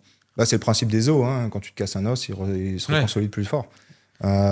Moi, c'est aujourd'hui, quand je parle avec une autorité, un ministre, je tremble pas. C'est-à-dire que j'ai plus de notion de stress par rapport à ça, parce que je relativise beaucoup par rapport à ça. Et donc, bah, je peux faire passer des messages avec les formes, etc. Et je suis plus pris sous stress du fait que j'ai vécu des moments très difficiles où j'ai mon cerveau qui s'adaptait et qui en a fait une force. Quand je dois me mettre dans une situation inconfortable, à aller côtoyer des publics que j'ai pas forcément l'habitude, qui font pas partie de ce que j'ai pu vivre avant, en termes de communauté, etc., mais j'ai plus peur d'aller vers les gens, parce qu'en fait, j'ai dépassé ce cadre. Et alors, quand on parle de super pouvoir, c'est un petit peu, je pense, fort, mais aujourd'hui, je suis une meilleure version de moi-même. Vraiment. Et j'arrive à insuffler autour de moi, à fédérer des gens, à se dire, bah, OK, toi, tu crois pas en toi, moi, j'y crois pour toi, et je vais t'amener au bout. Voilà, je vais t'amener au bout parce que je crois en toi. Je sais que tu vas y arriver. J'ai aucun doute là-dessus. Et donc, en fait, le but, c'est d'amener ces gens vers le haut sur les stages. Et c'est vachement intéressant, à tel point que les événements qu'on organise tout public, une fois par mois, on a une chaîne qui s'appelle Extreme Academy, avec un site, eh bien, en fait, ces gens viennent sur nos stages, savent que on n'a pas forcément la médaille à la fin, parce que ce qu'on vit, c'est assez difficile. On les amène à vivre des moments forts, mais au final, ils en ressortent meilleurs. Et c'est pas la médaille qui vise. En fait, c'est de pouvoir s'inspirer de ces guides et de ces tuteurs qui composent la fondation, qui les amènent, qui les tirent vers le haut et qui croient en eux malgré leurs difficultés, malgré qu'ils soient aveugles, qu'ils soient obèses, qu'ils soient handicapés. Tout le monde peut arriver à l'objectif mais il suffit d'être bien accompagné, quoi. Quelle est ta vision aujourd'hui, ou ta relation plutôt avec la peur et ta vision de la mort? Alors, je dirais que pour y avoir été confronté, avoir vu la mort en face, j'ai pris conscience de ce qu'était la vie. C'est-à-dire qu'avant, je vivais l'instant présent et voilà, je passais d'un moment à l'autre, un peu comme tout le monde, et puis encore plus nos jeunes générations qui switchent très vite, hein, qui passent d'un élément à l'autre très vite. En fait, depuis que j'ai côtoyé la mort, je profite de chaque instant. Chaque instant. C'est-à-dire j'essaie de prendre plaisir à chaque instant. Comme aujourd'hui, j'aime pas juste faire un podcast. Je viens passer un moment agréable à discuter, à transmettre effectivement ce que j'ai à transmettre si les gens l'entendent comme ça et qu'ils apprécient, tant mieux. Mais en fait, je passe un bon moment parce que je suis avec quelqu'un de bienveillant qui a que pour objectif de faire connaître, en gros, nos parcours. Et donc, je prends plaisir à chaque moment. Et il n'y a rien de mieux dans notre vie que chaque moment passé, on puisse trouver du plaisir. C'est un peu ce que j'appelle sur mes stages, c'est dans l'inconfort, trouver du confort. Voilà. Et souvent, les gens cherchent plutôt l'inverse, en fait. Ils cherchent du confort avant tout, avant de chercher l'inconfort. Et c'est un peu ça. Le principe, c'est que vivre des moments forts, des moments parfois traumatiques, c'est une chose. Mais derrière, en fait, ça nous rend plus humains qu'auparavant. Et pour moi, ça fait partie de mon parcours. Je crois beaucoup au destin. Je ne suis pas nécessairement religieux, mais je crois beaucoup au destin. Je me dis que ça devait arriver, en fait. Et que maintenant, j'ai pris beaucoup de recul par rapport à ça. Et j'essaie d'en faire quelque chose. Cette notion de trouver du confort dans l'inconfort, c'est quelque chose qui me parle énormément, dont je parle souvent aussi. Et donc, dans cette réinsertion professionnelle des personnes, des militaires blessés que tu as accompagnés, tu proposes notamment, ou ils accompagnent des stages de type bootcamp, où tu proposes, là pour le coup, ni à des handicapés, ni à des trisomiques, mais à des gens tout à fait normaux, peut-être, de sortir de leur zone de confort. Ouais. Tu citais tout à l'heure cette étude que 80% des gens ont un stress post-traumatique, peut-être qu'ils ne le savent pas d'ailleurs, qu'ils ne l'ont pas conscientisé, en tout cas en tant que tel. Qu'est-ce qu'ils vivent comme expérience à ce moment-là et qu'est-ce que ça leur apporte concrètement? Alors, moi, ce que j'aime beaucoup, c'est que les gens, souvent, ne se connaissent pas et quand ils se connaissent, je les sépare. Donc, ils s'inscrivent sur mes stages, hein, c'est ouvert tout public. N'importe qui peut y participer, il y a différents formats. Il y a des formats famille où on apprend aux gens à créer des liens avec leurs enfants, à s'entraider, etc. Et c'est pas toujours le parent qui est aidant avec l'enfant. Parfois, c'est l'enfant qui aide le parent. Et bien souvent, d'ailleurs, c'est les enfants qui ont plus de facilité à sortir de leur zone de confort que les parents. Ensuite, je fais 2 types de formats adultes. Un format qu'on appelle résilience, où là, c'est souvent des personnes qui n'ont pas confiance en eux, qui n'ont jamais osé dormir en bivouac, dans les bois ou vivre des activités en pleine nature. Donc là, on leur apprend tout, on les rassure. Et on leur fait vivre un stage avec la plus grande des bienveillances, avec des encadrants de chez nous qui sont vraiment cette appétence à donner envie aux gens de vivre ces aventures. Et puis après, pour ceux qui ont déjà l'habitude, on fait un format extrême, où là, ils sont confrontés à des situations où ils n'ont plus la maîtrise. En fait, on en revient à lâcher prise, c'est qu'ils n'ont pas la maîtrise de ce qui va se passer comme activité, à quelle heure ils mangent. Évidemment, ils s'hydratent. Mais c'est nous qui gérons tout ce timing pour qu'ils soient vraiment dans cette capacité d'adaptation constante, avec des gens qui ne connaissent pas du tout. Et ça, c'est génial. La plupart des personnes qui participent sur nos stages, notamment en extrême, me disent « J'ai créé des liens en 48 heures avec des gens plus forts que mes propres amis ou ma propre famille. » Et toutes ces personnes qui viennent, on a quelques exceptions, mais toutes les personnes qui viennent ont vraiment cette quête de venir se confronter à quelque chose de difficile, mais de vivre quelque chose humainement où ils ne seront pas jugés. C'est pas toujours ce qu'on retrouve dans les stages privés, avec des entreprises, où il y a quand même une forme de jugement, parce que les gens se connaissent, il y a des intérêts. Là, c'est pas du tout le cas. Les gens, ils viennent avec leur sac à dos, ils arrivent le vendredi à minuit, donc là, le prochain se fait en Belgique, ils auront une partie spéléologie, ils savent qu'ils vont en faire, mais ils savent pas dans quelle manière. Là, ils auront des parcours subaquatiques pour sortir des pièces, avec une association partenaire qui met en place des activités, et ils auront des missions pour aller sauver des vies. Moi, je fais pas de combat, ce genre de choses.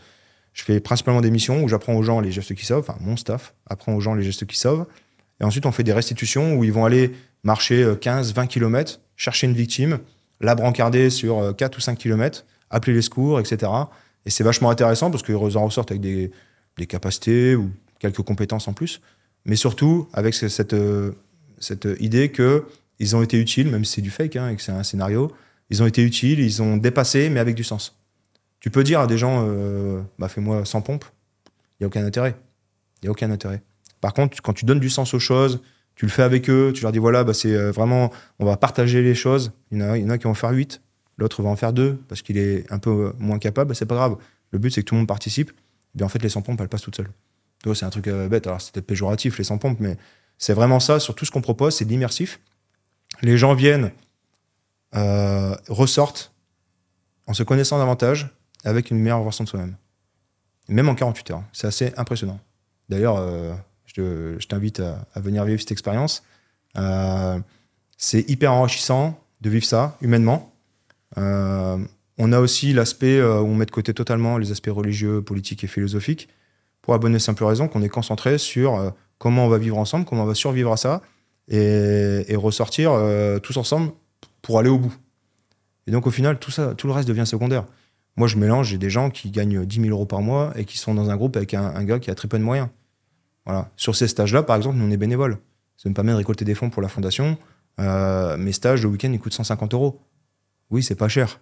Mais en attendant, c'est pas l'objectif de faire du business avec ça. C'est de faire vivre des choses fortes aux gens.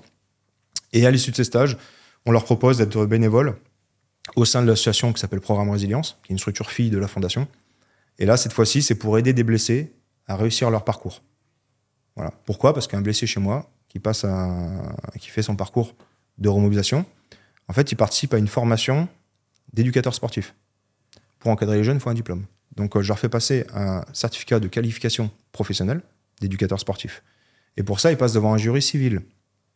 Donc, déjà, ces militaires-là, il faut casser un peu le code militaire déjà de base. Il y a 4 blocs de compétences à monter, donc avec un projet de communication, un CV, etc. Sauf que la plupart des blessés que j'ai, en fait, ils ne savent même pas faire leur papier. Donc, j'ai des bénévoles qui se binôment avec ces blessés, qui les aident à faire leur bloc, qui les font pitcher comme s'ils étaient un jury, en fait, pour que ces blessés réussissent leur diplôme dans le milieu civil. Et ce qui leur permet de travailler derrière au service des jeunes. Je trouve ça tellement bien dans tout ce que tu fais, à quel point tu arrives à entreconnecter les trucs, que ça serve à la fois aux civils, aux blessés, etc. Et comment tout se catalyse. Tu vois, souvent, les choses, elles sont noires ou blanches, elles sont enfermées dans des cases. Et puis, c'est comme cette notion d'équilibre vie pro, vie perso, où on a l'impression que dédier du temps à l'un, ça en soustrait forcément à l'autre.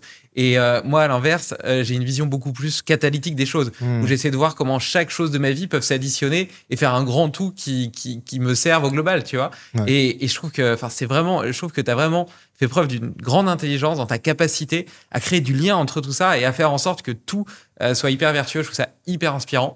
Je profite du coup pour répondre positivement à ton invitation. J'aimerais beaucoup participer à un de tes stages. Je le ferai et puis je documenterai du coup cette aventure. Et puis avec plaisir aussi pour aider si je peux dans la mesure de mes compétences sur ces CV, la préparation de ces papiers, etc. L'autre point, c'était lié à cette vision du programme, notamment des gestes qui sauvent. Et tu dis s'ils peuvent repartir avec quelques compétences en plus, et puis tu mettais ça presque avec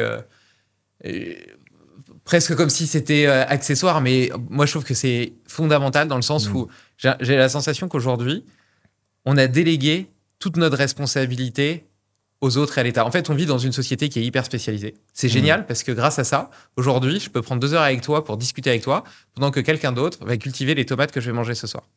Ça, c'est la société d'hyperspécialisation. Et ça, c'est super. Ça permet une capacité d'innovation, etc. Que chacun... Moi, j'aime bien la notion de zone de génie. On parle de sens, mais j'aime bien me dire que la majorité de mon temps, je le passe à la réunion entre mes talents naturels et des choses qui me passionnent. Et donc ça, c'est vraiment une évolution dans ma façon de vivre et d'appréhender mon travail, d'essayer de passer un maximum de temps dans ce quartier du X. Et puis le reste, potentiellement le déléguer à des personnes pour qui c'est le X. Donc l'idée, c'est pas de dégager tout ce que j'aime pas à des gens qui vont pas aimer le faire, mais que pour eux, ce soit un plaisir, tu vois. Tout à fait. Et donc, je pense que l'hyperspécialisation et le fonctionnement de notre société a plein d'avantages, mais aussi des inconvénients. C'est qu'on s'est dépossédé de certains savoirs essentiels qui, de mon point de vue, font partie du bagage de base de n'importe quel humain et sont absolument nécessaires au fait d'exercer notre rôle de citoyen. Ouais. Et donc, parmi eux, il y a 2 choses, de mon point de vue. Un minimum de capacité de sécurité et d'observation de son environnement. Et le second, c'est les gestes qui sauvent. Parce que tu es témoin d'un accident devant toi, Si tu délègues ta responsabilité aux pompiers, ils vont mettre 10 minutes à arriver. Toi, pendant ces 10 minutes-là, tu aurais pu sauver la vie de la personne. Et tu filmes. Quoi? Pendant ce temps-là, tu vas filmer, en fait. Parce que tu sais pas quoi faire. Et tu filmes. Bon, ça c'est encore pire, mais t'as raison. Mais le pire, c'est que t'as raison. Mais voilà. Et en réalité, donc le service militaire a été remplacé par la JAPD. Donc, on revient pas sur cet aspect camaraderie qui est au niveau 0 sur la JAPD. Mais t'apprends les gestes qui sauvent pendant une journée.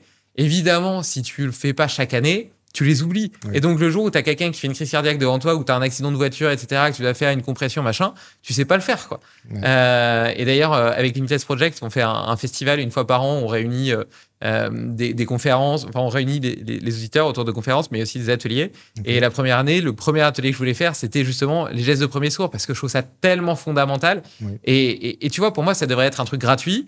Il faudrait qu'à l'école, chaque année, depuis peut-être la 6e jusqu'en terminale, tu l'aies chaque année. Parce qu'une compétence, tu le sais, avec le geste sportif, tu as fait du judo pendant des années.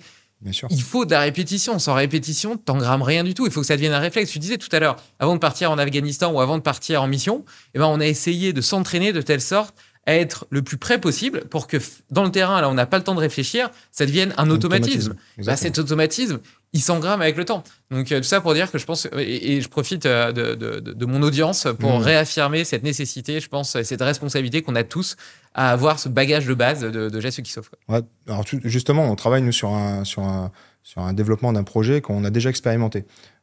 Aujourd'hui, moi, je travaille avec des structures de la seconde chance. C'est des lycées qui ont parfois d'ailleurs des appétences pour les métiers de la sécurité. C'est assez surprenant. Moi, j'ai des jeunes qui me disent « je veux du cadre ». Voilà, par exemple. Mais ça, c'est un autre sujet. Et avec ces lycées, en fait, on organise tous les ans un bootcamp de 24 heures qui se fait à côté de Paris. Donc moi, j'ai 20 terrains en France aujourd'hui, mais on le fait beaucoup à côté de Paris, où en fait, sur ce stage, on leur fait des ateliers de base. Donc déjà, la topographie, pas nécessairement suivre son téléphone portable pour aller faire de la rando. On se retrouve encore avec des gens tous les ans qui se perdent dans les bois parce qu'ils n'ont plus de batterie, ce genre de choses. Donc on revient à l'essentiel, suivre une carte, le basique. Ensuite, on les forme sur comment stationner, monter un petit abri, faire des cabanes en soi, mais maintenant, peu de monde savent le faire. Et puis, la partie sur les gestes qui sauvent. Et ensuite, on restitue avec eux sur le reste du stage. Alors, c'est vachement intéressant parce que justement, les jeunes, quand on monte les choses avec qualité, nous, on fait venir des maquilleurs qui fait vivre à ces jeunes-là des moments qui peuvent paraître très réels, pour le coup, mais qui sont évidemment un scénario. En fait, on les fait revenir d'année en année. Donc là, il y a un lycée qu'on a fait. D'ailleurs, il y a un reportage qui est passé la semaine dernière sur une des grandes chaînes, que je t'invite à aller voir, où les jeunes de la structure de seconde chance viennent année après année sur ce stage avec une vraie évolution. Par exemple, lorsqu'ils sont en 6e, ils font le premier stage en stagiaire pour apprendre. Quand ils viennent en 5e, on les binôme avec un 6e. Comme ça, ils ont appris de leurs erreurs, ils viennent avec des bonnes chaussures et pas leurs baskets qui ne sont pas nécessairement adaptés, des TN ou ce genre de choses. Ensuite, quand ils passent sur les années suivantes, en fait, on les met chefs d'équipe. Donc là, ils prennent des responsabilités. Ils accompagnent des 6e, des 5e, et ensuite chef de groupe à la fin sur la dernière année de collège, par exemple. Et on fait la même chose avec le lycée. Et en fait, ce qui est intéressant de voir, c'est que ces jeunes-là, ils s'habituent, ils prennent des automatismes à prendre des responsabilités. Et j'ai déjà des retours de jeunes qui me disent « tiens, j'ai déjà eu une situation un peu difficile avec mes parents. Mes parents ne savaient pas comment réagir. Et du coup, j'ai tout géré, j'ai appelé les pompiers et tout. » Alors, c'est pas grand-chose. Nous, ce qu'on leur apprend, c'est protéger, alerter, secourir. Voilà. Donc, c'est protéger la victime, se protéger soi-même quand on intervient. Donc, faire attention à l'environnement, qu'il n'y ait pas un suraccident, ce genre de choses. Alerter les secours. Donc, il faut déjà savoir où on est, ce qui se passe, faire un bilan. Et ensuite, secourir s'ils souhaitent, s'ils le peuvent, évidemment. C'est pouvoir apporter les gestes de premier secours. Et ça, je pense que ça devrait faire partie des programmes au sein de l'éducation nationale. C'est ce que j'essaie de faire remonter. Parce que ça ne coûte pas très cher. Mais par contre, si tous nos jeunes passent par ce genre de stage, en fait, ça peut être vachement enrichissant. Et ce qui se passe aussi, c'est que sur ces stages-là, il y a un tirage au sort. Et c'est pas eux qui choisissent les groupes, parce qu'on ne choisit pas avec qui on va. C'est nous qui choisissons, via tirage au sort, avec qui ils se positionnent. Et donc, ils vivent des stages avec celui qu'ils n'ont pas envie de partager des moments en temps normal. Eh bien, ça crée plus de cohésion dans les classes, où ils se connaissent, et entre les âges. On pense souvent que le harcèlement, c'est entre des jeunes du même âge. Eh bien, c'est faux. Bien souvent, le harcèlement qu'on a à l'école, c'est avec des jeunes de classes d'âge différents qui ont une forme de contrôle sur les plus petits. Et en fait, on a réussi avec ce lycée qui s'appelle Robert Keller, que je salue et qui vient tous les ans faire des stages avec nous, où je pense qu'ils ont tout compris, c'est que ça amène moins de difficultés disciplinaires ils ont des jeunes qui ont une meilleure cohésion, ils savent qu'ils ont un objectif. Et ça, les rituels, c'est vachement important quand on est jeune, où ils vont travailler sur les gestes qui sautent, mais avant tout, c'est ils vont vivre un stage avec la mixité, avec des vétérans. Alors, je ne sais pas si c'est le terme que tout le monde va entendre, mais en tout cas, c'est des vétérans, des anciens militaires, qui viennent leur transmettre des choses. Et aujourd'hui, c'est assez exceptionnel. Quand on prend un exemple très concret, on parle beaucoup de communauté, de religion, etc. Je vais prendre un exemple de ce qui peut être transposé en le civil. Tout n'est pas transposable dans le modèle militaire, je l'entends bien, mais il y a des choses qui se transposent. Vous prenez la Légion étrangère. On a à peu près 120 nationalités. Tu as des Brésiliens, des Africains, des Russes, tout ce que tu veux, qui viennent de différents pays où on connaît un peu leur passé, mais pas trop. Si on les mettait dans un même lieu, on en prend 1000, on les mélange. Si on ne met pas de cadre et qu'on ne met pas de règles en place, c'est une explosion, c'est une bombe humaine. Et pourtant, on en fait les meilleurs soldats du monde. Juste parce qu'on retire 3 choses, les aspects religieux, politiques et philosophiques. Et nous, sur nos stages, c'est ce qu'on leur dit. On leur dit, écoutez, ici, peu importe la couleur de peau, en fait, on s'en contrefiche. La mixité est obligatoire. Je ne veux pas avoir un banc avec telle communauté et un banc là. Non, la mixité est obligatoire. Les choses se méritent. Mais par contre, toutes les choses positives que vous allez faire, on va les valoriser. Et en fait, vous avez des gamins qui s'entraident et je peux vous assurer qu'ils sont des exemples que je peux observer sur le terrain. Ils ont plus de fraternité et de cohésion que ce que je peux voir avec les adultes dans la société actuelle. Et souvent, on pense l'inverse, et c'est faux. C'est juste qu'il faut leur proposer ces aventures pour s'éduquer, en tout cas, à aller vers les autres, sans écran. Et ce que j'aime aussi dans la façon dont tu as organisé ça et le fait qu'ils reviennent chaque année, ça me fait penser au travail de Céline Alvarez, qui a écrit un livre qui s'appelle Les lois naturelles de l'enfant. Elle s'est basée sur les travaux de Montessori et puis elle les a un petit peu actualisés. Et elle a fait une expérience dans une classe en mélangeant petite, moyenne et grande section. Et elle s'est aperçue que les enfants de petite section apprenaient beaucoup plus vite lorsque leurs aînés de grande section leur apprenaient comment dessiner, prendre des couleurs, etc. Et ceux de grande section engrammaient beaucoup mieux leurs connaissances en les apprenant aux plus petits. Oui. Et donc, de façon globale, l'ensemble du groupe, les grands et les petits, ont ensemble progressé beaucoup plus vite. Alors qu'on aurait peut-être pu imaginer que ce soit pas le cas, tu vois, que ceux en grande section, par exemple, soient tirés vers le bas par les plus petits, etc. En fait, ça n'a pas du tout été le cas, et donc ça a été une expérience qui a extrêmement bien fonctionné, et c'est un petit peu ce que tu as mis en place avec ces gens qui reviennent chaque année. Ouais, mais c'est ça, et ça fonctionne. Enfin, je parle d'action terrain. Je parle pas de et ça fait parole. De la camaraderie en plus. Ouais. Voilà, je parle pas d'aspect philosophique où j'ai réfléchi pendant des jours et des jours. Non, je parle d'action terrain, de ce que j'observe. Et en fait, ce que j'observe me donne de l'espoir. En fait, il y a peut-être peu de monde qui le dit, mais moi, ce que j'observe sur le terrain me donne de l'espoir. Il faut juste qu'on se donne les moyens, en fait, de pouvoir développer ces actions. Parce que ça, en plus de ça, ça donne des opportunités à des anciens militaires qui vont faire autre chose que d'aller faire électricien ou chauffeur routier ou de la sécurité à Carrefour, qui vont venir au service des jeunes, non pas pour les transformer en militaires, pour leur inculquer des valeurs qui nous sont apprises dans le cadre du modèle qu'on a pu connaître au sein de l'institution militaire. Et en fait, il n'y a pas de meilleur modèle d'inclusion que l'institution militaire, très clairement. Moi, j'avais dans mes groupes une cohésion avec des gars qui venaient de n'importe où. Moi, j'étais du Nord, mais j'avais des jeunes qui étaient dans ma section ou dans mes groupes, qui étaient de l'aide sociale à l'enfance. J'avais des gamins qui étaient maghrébins, noirs, tout ce qu'on veut. Et en fait, j'avais une cohésion, et on appelle ça un esprit de corps. C'était formidable. La valeur qu'on apprend le plus, qu'on retrouve très peu dans le monde civil, c'est l'abnégation. L'abnégation, c'est suivre son chef en tout temps, tout lieu, au péril de sa vie. C'est pas suivre bêtement. C'est qu'on a créé une telle cohésion, une telle fraternité, qu'on est capable d'aller suivre son chef. Mais le chef, il est capable d'aller suivre ses soldats. Si son soldat, il prend une balle, il va aller chercher. Même s'il doit y aller au péril de sa vie. Et ce qu'on crée, en fait, ça, c'est assez vraiment spécifique au modèle militaire. On crée, en fait, une bulle. C'est pas par forcing, hein, c'est pas en les mettant en garde à vous qu'on crée ça. Hein. On crée ça parce qu'on vit des expériences fortes ensemble où, sur le terrain, en montagne, etc., qu'on soit lieutenant, adjudant ou soldat, il n'y a plus de galon. Hein. C'est l'humain qui va faire les choses et le leader naturel viendra en premier. Si en plus de ça, c'est le plus gradé, tant mieux. Et donc, c'est vraiment cette promotion de leader qui fait de nos armées, en fait, une opportunité exceptionnelle pour des jeunes qui rentrent et qui n'ont pas forcément d'avenir, peut-être, avec pas de diplôme, mais qui deviennent des chefs de section et qui viennent des gars qui vont commander des soldats. Et ça fonctionne très très bien.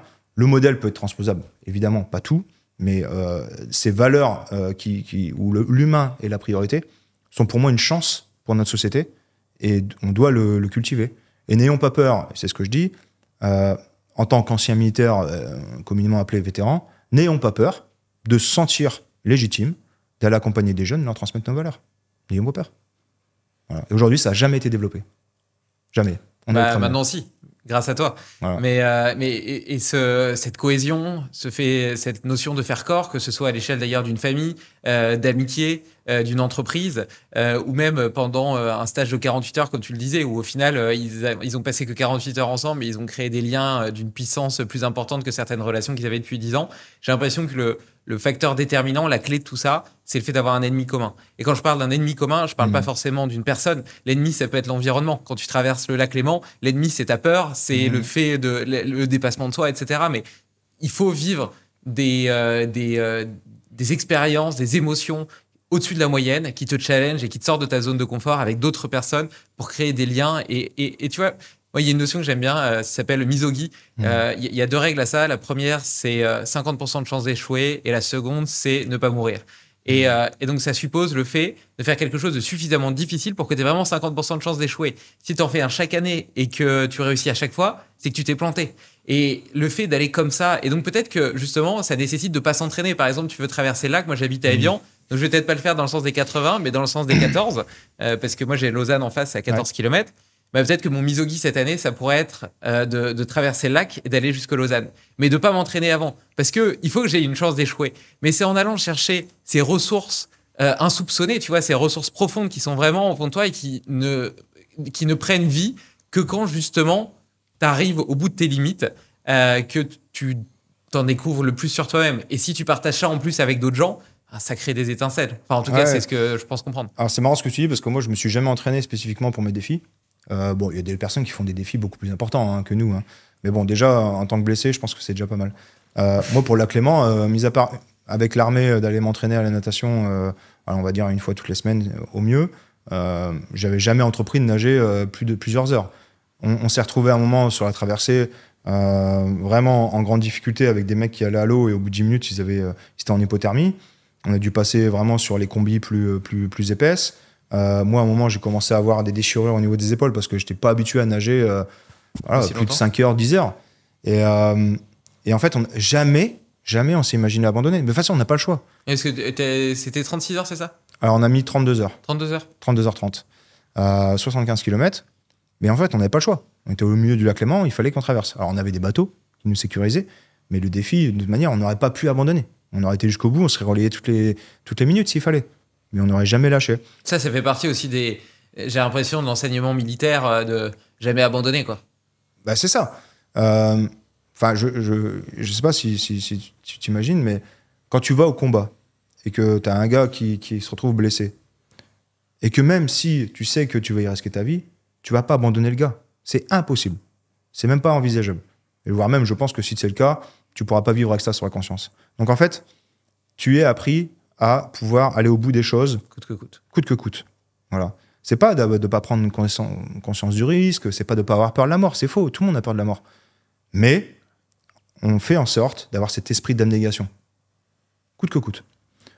Et donc, lors des défis qu'on organise, c'est vraiment ça qui est fondamental. C'est d'avoir cet esprit d'abnégation, on va aller au bout des choses. Et je dirais même que cette abnégation, en fait, elle t'amène une forme de sagesse. Tu vois, on parle beaucoup de les expériences, et après l'expérience, on développe une sagesse. Tu vois. Je pense que quand on vit ça, on arrive à développer une sagesse, une ouverture d'esprit en disant « Ok, ben, toi, tu penses que tu n'y arriveras pas. Ben, moi, j'y crois pour toi, je vais tout faire pour que tu y arrives. » Moi, j'ai des stagiaires sur mes stages qui arrivent, qui ne savent même pas courir 3 km. J'ai un blessé amputé, là, qui ne peut pas marcher plus de 8 minutes. Il a fini un stage où il y avait plus de 60 bornes à faire, en fait. Parce que qu'est-ce qui allait l'arrêter? Rien. Il a été aidé par ses camarades, il a été un petit peu porté, mais il n'a jamais lâché. Mais le fait que les autres croient en toi aussi, ça te porte énormément. Ah, mais complètement. Et en fait, la meilleure des forces pour surmonter des choses comme ça, c'est d'avoir un groupe autour de soi. Là où je tire mon chapeau, c'est les gars qui font ça seuls. Voilà. J'ai un camarade blessé qui a fait 1500 km de vélo seul, sans s'entraîner aussi, parce que c'est un peu le stéréotype de tout ça. C'est pas forcément trop se préparer. D'ailleurs, je ne conseille pas forcément, mais bon, en tout cas, c'est un peu notre truc. Et il a fait 1500 km tout seul. Là, c'est dur. Là, tout seul, mentalement, ça doit être très très dur. Hein. Je sais que toi, c'est un peu le genre de défi que tu fais. Moi, je suis plus à vivre en meute. Voilà. Je suis pas toujours le mâle alpha de la meute, mais j'aime bien être en meute. Pour faire mes défis. Mais tout seul, là, c'est pas la même. Là, je pense qu'il y a une introspection qui est un peu différente. Et il n'y a pas la même motivation, à mon avis, où il faut trouver d'autres motivations. Que lui, ce qui m'a expliqué, c'est qu'il pleuvait beaucoup, par exemple. C'était au mois de septembre, hein, il y a quelques semaines. Et en fait, il était trempé, il avait froid, etc. Et en fait, il a commencé à s'imaginer qu'il avait très chaud. Il était au désert, au Mali, parce que c'était une image qu'il avait déjà eue, étant parti en mission au Mali. Et en fait, d'un seul coup, il a eu chaud. Alors qu'il crevait de froid sur les journées qui passaient. Et il a beaucoup plu en septembre. Et bien, en fait, j'ai l'impression que quand on arrive à configurer notre cerveau, à ne pas lâcher et à mettre en place des placebos, si je puis dire, pour penser quelque chose de positif, eh bien, en fait, on arrive à surmonter certaines choses. Et c'est assez magique quand même pour un cerveau comme les nôtres, de pouvoir surmonter ça. J'ai un autre exemple en tête sur un de mes stages où j'avais il y avait un groupe qui devait traverser un plan d'eau pour aller... il y a toujours du sens. Hein, le but, c'était d'aller secourir une victime de l'autre côté de la berge. Et donc, tout le groupe arrive. Et je leur dis, OK, on est au mois de décembre. Et je leur dis, vous devez mettre en place un radeau pour traverser, avec les gilets, hein, toute la sécu. Et vous devez aller chercher une victime. Voilà, vous êtes en groupe. Par contre, si au-delà de 30 minutes, la victime sera considérée comme décédée. Et ce sera un échec mission. Donc, vous serez éliminé et ce sera fini pour vous. Et donc, ils ont tout mis en place. Et j'ai une dame qui me dit, et moi, je peux pas traverser. Je dis, OK, mais pourquoi? Elle me dit, j'ai trop froid, je peux pas traverser. J'ai OK. Je dis, alors, est-ce que tu as des enfants? Oui, d'accord. Si c'est ta fille ou ton fils qui est de l'autre côté, tu y vas ou pas? Elle me dit, bien sûr. J'imagine-toi que c'est ton fils. Et là, elle m'a dit, mais qu'est-ce que je suis bête. Et elle l'a fait. En fait, je pense que c'est comment on arrive à conditionner son cerveau. Et c'est là la plus grosse des forces, c'est de réussir à conditionner son cerveau pour atteindre l'objectif. Et c'est une forme de sortie de sa zone de confort, parce que bien souvent, le cerveau, il fait les choses. Comme moi aujourd'hui, j'ai quitté depuis 2 ans, mon cerveau, il cherche le confort. Tout le temps. Et si on ne cultive pas cet esprit de dépassement de soi, en fait, ton cerveau, il va choisir la facilité. Hein. Peu importe qui on est. Hein. Et ça se cultive. Et il faut cultiver le fait de s'engager et de conditionner pour atteindre un objectif qui paraît irréalisable parfois. Et puis en plus, c'est un cercle vicieux, dans le sens où, tu vois, moi, j'aime bien l'outil du froid, j'en ai déjà un petit peu parlé, et je trouve que c'est une bonne façon justement d'apprendre à trouver du confort dans l'inconfort. Ouais. Et à la fin, tu prends vraiment du plaisir, c'est assez marrant. Mais, et donc, quand c'est une routine, que tu le fais tous les jours, ça devient presque facile. En réalité, je dis presque parce que tu dois quand même tous les jours convaincre ton cerveau de le faire. Et c'est justement cette petite guerre intérieure, intestine, qui rend l'outil et l'exercice utile. Parce que cette victoire contre toi-même, elle catalyse tout le sens que tu veux donner à ta journée. Ouais. Mais il suffit que tu le fasses plus. Tu vois, par exemple, je sais pas, t'es un peu fatigué ou un peu malade, etc. Tu le fais plus pendant 3-4 jours. Le fait de reprendre et de restiquer à l'habitude est 10 fois plus difficile, tu vois. Donc, en fait, plus tu te vautres dans la facilité et dans le confort, plus c'est difficile ensuite d'utiliser tes neurones inhibiteurs pour autre chose. Et ces neurones inhibiteurs, c'est pas seulement le fait de faire des choses difficiles comme une douche froide ou de résister à la plaque de chocolat. Tu as mangé un carreau, tu avais dit que tu mangerais un carreau et au final, tu manges toute la plaque. Si tu manges toute la plaque, c'est justement parce que ces neurones inhibiteurs, ils sont devenus trop faibles. Mais c'est pas seulement ça l'histoire. C'est aussi eux qui te permettent d'être la personne que tu as choisi d'être. Tu vois, moi, par exemple, j'ai décidé d'être un certain type d'homme et de père pour mes enfants. Et j'y arrive pas toujours. Mais ça demande des efforts d'être la personne que j'ai choisi d'être. Et ça demande souvent d'aller à l'encontre de ce que ma programmation naturelle voudrait faire, ce que la facilité voudrait faire, ce que mes états internes d'énervement, de colère, de fatigue me dicteraient de faire. Et donc, le fait d'avoir ces neurones inhibiteurs un peu plus forts, c'est ça qui me donne la capacité de choisir la courbe de mon destin. Et c'est pas rien. C'est même fondamental, tu vois. Ah ben, c'est clair. Et c'est reprendre, je pense, la vie, être acteur de sa vie. Voilà, tu peux vivre tes rêves, tu vois. Mais qu'est-ce que tu mets en place pour réussir à obtenir ce que tu souhaites et donc de plus rêver ta vie, quoi. Tu vois, dans l'esprit. Et je pense qu'aujourd'hui, on est tous acteurs. Moi quand j'accompagne, c'est très marquant avec les blessés, mais ça, j'ai plus l'habitude parce que c'est des gens que, voilà, moi, j'y suis passé, etc. Donc, c'est assez simple à développer avec eux. Et en plus de ça, je suis légitime parce que, étant blessé de guerre, forcément, ils m'écoutent, ils me font confiance. Donc, on arrive vraiment à les aider là-dessus. Là où c'est le plus surprenant, c'est avec des publics que je n'ai pas l'habitude de côtoyer. Moi, j'ai pas grandi dans les quartiers, je côtoyais très peu les publics en situation de handicap. Et en fait, on remarque au fur et à mesure des expériences qu'ils vivent comme ça, qu'en fait, ils se ils enlèvent un peu des limites qu'on leur fixe. On appelle ça un peu le principe de l'autodétermination. C'est-à-dire que être capable de choisir, de vivre une expérience forte et d'aller au bout des choses. J'ai donné un exemple concret. On a organisé en février un stage pour 10 adultes qui sont en situation de handicap, donc trisomique, avec leurs professionnels. D'accord. Évidemment, je ne mets pas la structure, qui nous ont demandé d'organiser un stage en pleine montagne. Donc on avait un chalet mis à disposition et on organisait ça sur une semaine. Lors de cette semaine, le thème, c'était pratiquer les activités en hivernale comme tout le monde. Voilà. C'est-à-dire comme tout le monde, c'est la randonnée raquette, la randonnée en ski de randonnée. Donc je vois ce que c'est la peau de phoque. Voilà. Donc on va faire ça avec des gars qui n'ont jamais skié. Mais bon, c'est pas grave, on le fait quand même. Ensuite, c'est découper le manteau neigeux pour voir les principes de plaques, avec les gobelets, ce genre de choses, avec les différents types de neige. Pourquoi il y a des avalanches? La topographie, calculer pourcentage de pente.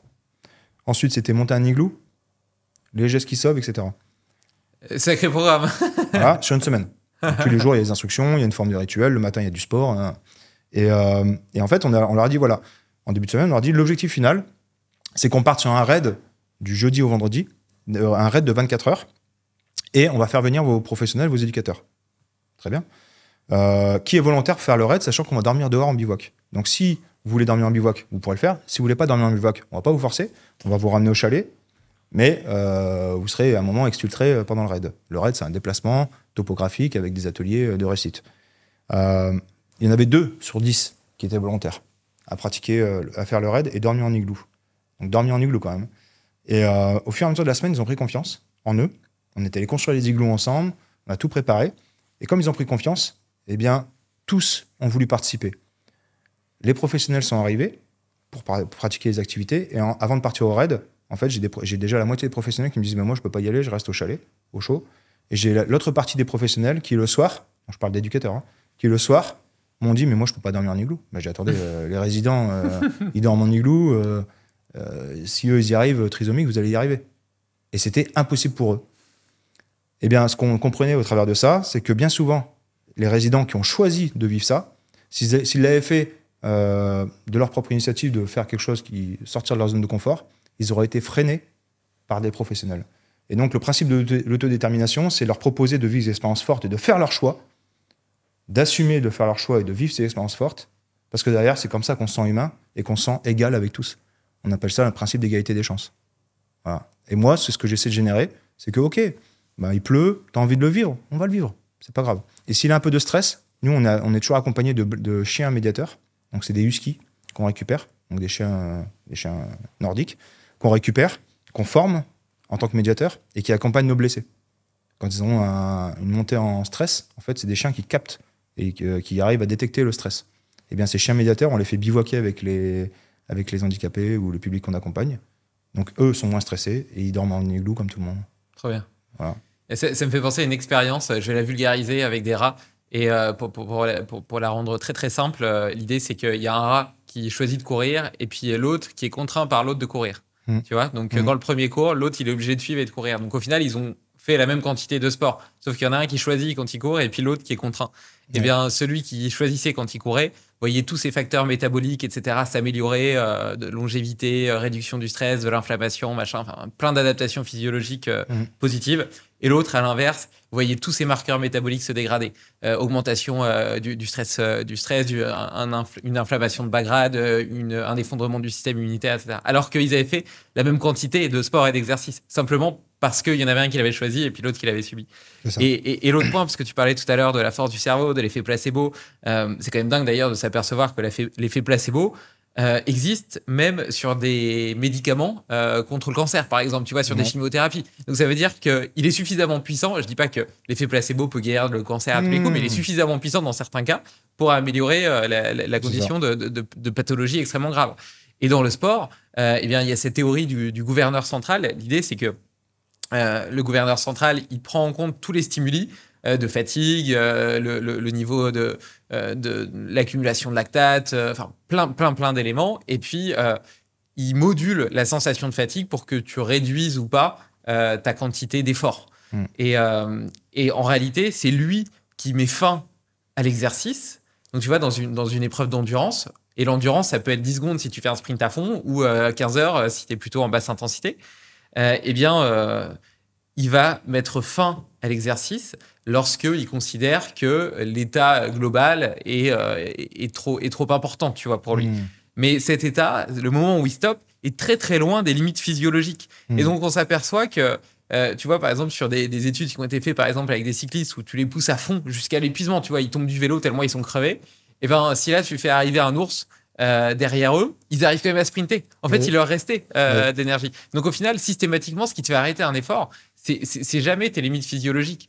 C'est toujours ton cerveau. Donc quand tu disais que voilà, il s'imaginait ceci et cela, et puis ça lui a permis d'avoir chaud alors qu'il avait froid, puis la fille qui pensait qu'elle pouvait pas traverser, tu lui as dit que son fils était de l'autre côté, et puis ça a été. En fait, tout est dans la tête. Tout est dans la tête. Et ça s'entraîne au quotidien, justement, avec tout ce qu'on a à partager. Ça s'entraîne aussi par tes mémoires passées. Le fait d'avoir su que dans telle ou telle situation, tu avais été fort, tu vois. Toi, dans ton histoire, que ce soit par la guerre ou par les entraînements que tu as dû faire à l'armée, on y reviendra d'ailleurs, ou par tes défis sportifs, tu as aussi engrammé un peu comme une espèce de... C'est comment dire, David Goggins qui dit ça. Il appelle ça sa boîte à cookies. C'est tout un tas de références de moments où il a été fier, où il a réussi à dépasser sa difficulté, son adversité, etc., pour réussir quelque chose qu'il voulait réellement faire. Et ben, lorsqu'il est épuisé, qu'il veut abandonner, etc., il ouvre sa boîte à cookies et il prend les cookies, tu vois. Et là, ça lui donne de la force, tu vois. Et là, tu es capable de transcender le corps et de déplacer des montagnes. Et ouais, c'est assez magnifique. Ouais. Et justement, je voulais revenir un peu sur l'entraînement, parce que tu disais que tous tes défis sportifs, tu t'étais pas entraîné. D'un autre côté, j'ai l'impression que tu es naturellement entraîné, dans le sens où tu vas pouvoir me corriger éventuellement, mais moi, en tout cas, la vision que j'ai d'un militaire, c'est d'être capable de s'adapter à toute situation. Donc, il doit développer sa force, son endurance, son mental.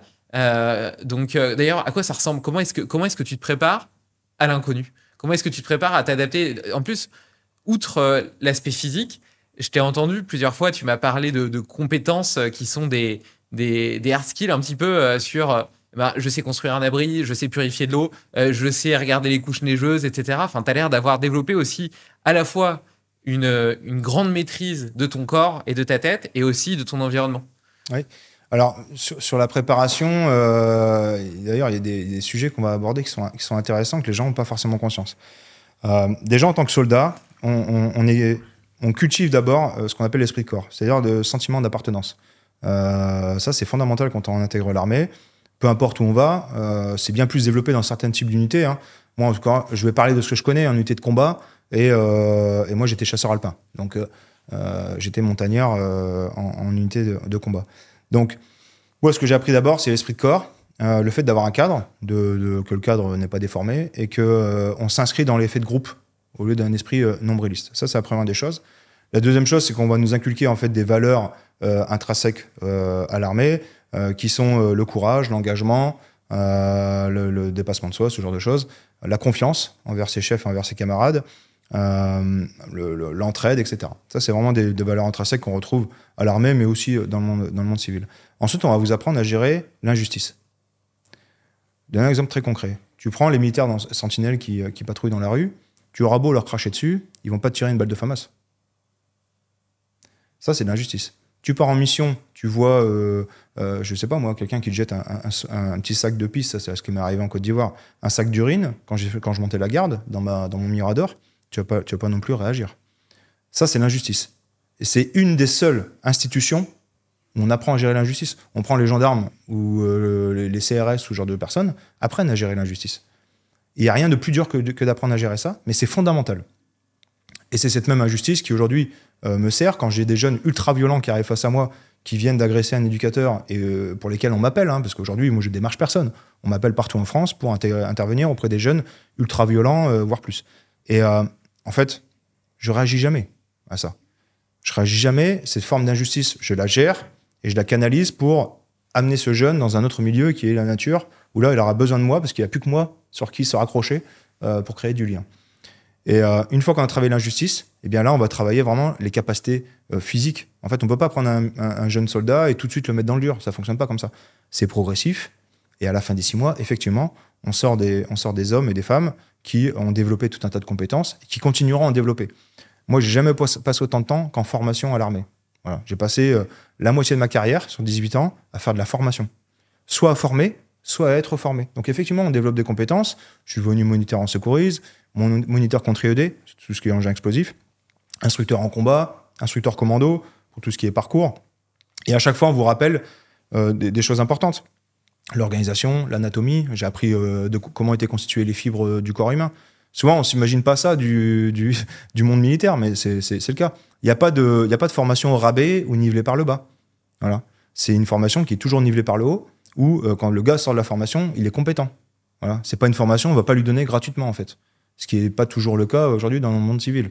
Moi, je l'ai découvert depuis 2 ans. Hein. Mais il y a des formations aujourd'hui où il y a des taux, faut obtenir, il y a des résultats à obtenir, et des quotas, ce genre de choses. À l'armée, il n'y a pas de quotas. Hein.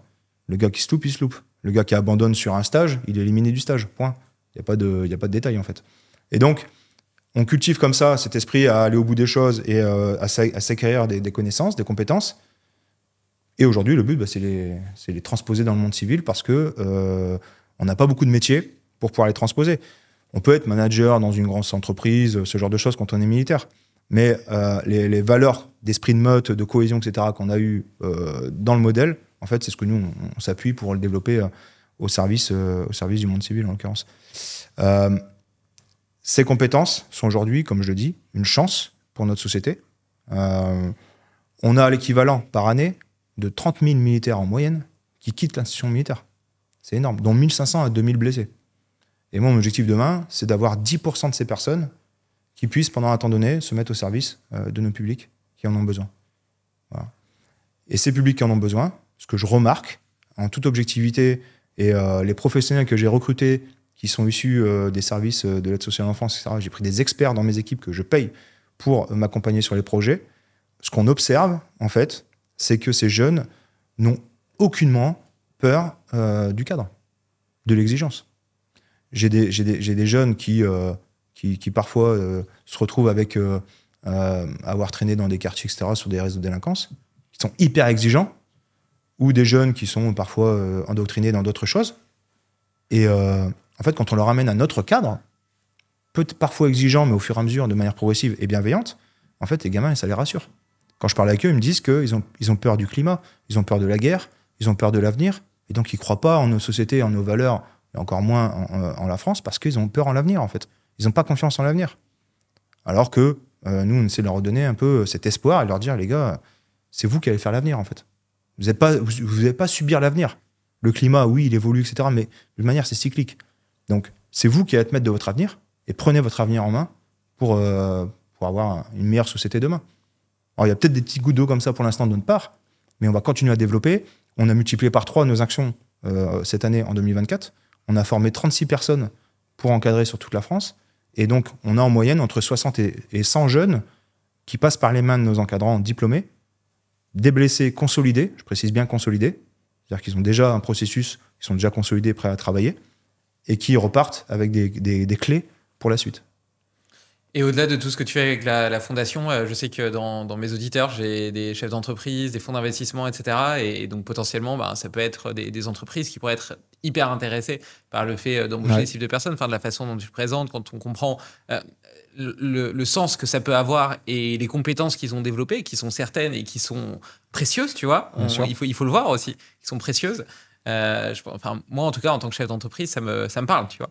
Tout à fait. Du coup, tu as parlé plutôt de la partie compétences et sur la partie entraînement, donc plutôt sur le plan physique, etc. Ça ressemble à quoi l'entraînement d'un militaire pour être prêt à tout, pour être polyvalent, justement, être un 4x4? Ça passe par un rythme, c'est-à-dire qu'une progressivité déjà. Les premières séances de course à pied, même si on s'imagine des niveaux, parce que c'est quand même assez élitiste, hein, les jeunes qui arrivent ont déjà un minimum de niveau. En tout cas, ce que j'ai connu moi chez les Alpins, chez les chasseurs alpins, on commence déjà, la première séance, c'est l'alternance, c'est-à-dire qu'on marche en cours. Surprenant. Et en fait, on apprend à gérer l'effort. On apprend à prendre son pouls, ce genre de choses.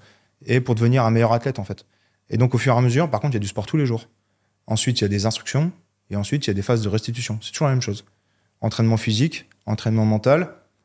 On va acquérir des compétences, des connaissances. Et ensuite, on va les restituer en groupe. Et c'est ça, tous les jours, avec des phases de tir, ce genre de choses, mais qui viennent en second temps. Voilà. Premier temps, déjà, c'est de se mettre dans un rythme, tous ensemble, et d'acquérir des connaissances sur soi-même déjà et sur les autres. Donc, tu as des entraînements plutôt typés endurance, des entraînements plutôt On fait typés tout. force, C'est alterne. combat. Tout. En fait, c'est-à-dire que sur la semaine, tu vas avoir une séance type de fond, une séance plutôt sprint, une séance de renforcement musculaire. On appelle ça un peu le cross-ops, toutes ces activités. Et pour être le plus complet possible. En fait, il ne faut pas être trop lourd, il ne faut pas non plus être trop fin. Tu as l'air quand même pas mal musclé. Ouais, mais justement, chez les chasseurs alpins, j'étais un peu un gros gabarit parce que la plupart du temps, c'est quand même des gars assez maigres. Et la priorité, en fait, c'est de réussir à arriver au sommet, d'être encore capable de combattre. Ok. Voilà, c'est la seule priorité. Donc, de ne pas être trop essoufflé. Par exemple, en montagne, on ne transpire, on essaie de ne jamais transpirer. Parce que qui dit transpirer, dit se refroidir à l'issue une fois qu'on se pose. C'est pareil pour dormir en igloo. On fait en sorte de toujours être au sec. Et donc, on essaie de gérer notre effort. Donc, plus on est entraîné, plus on retarde le moment où on va transpirer, et ainsi de suite, ainsi de suite. Et quand tu parles de la cross-ops, c'est une sorte de crossfit, c'est des parcours, des enchaînements d'exercices, peut-être au poids de corps, avec des gilets lesqués, avec des tractions, des pompes, ce genre de choses. Ouais, en fait, c'est des exercices, on va dire, assez simples, avec très peu de matériel. Alors, moi, j'ai pratiqué effectivement tout ce qui était cross-ops. Beaucoup de forces spéciales s'entraînent avec ça, en l'occurrence, avec des gilets lestés et autres.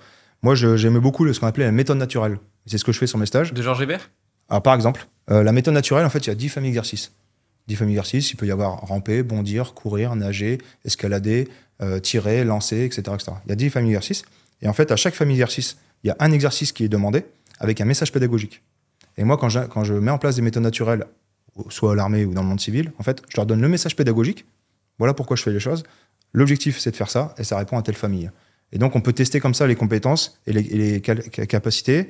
Moi, j'utilise beaucoup pour des jeunes handicapés. Quand je fais une méthode naturelle, ça permet d'observer s'il a une capacité de motricité comme les autres.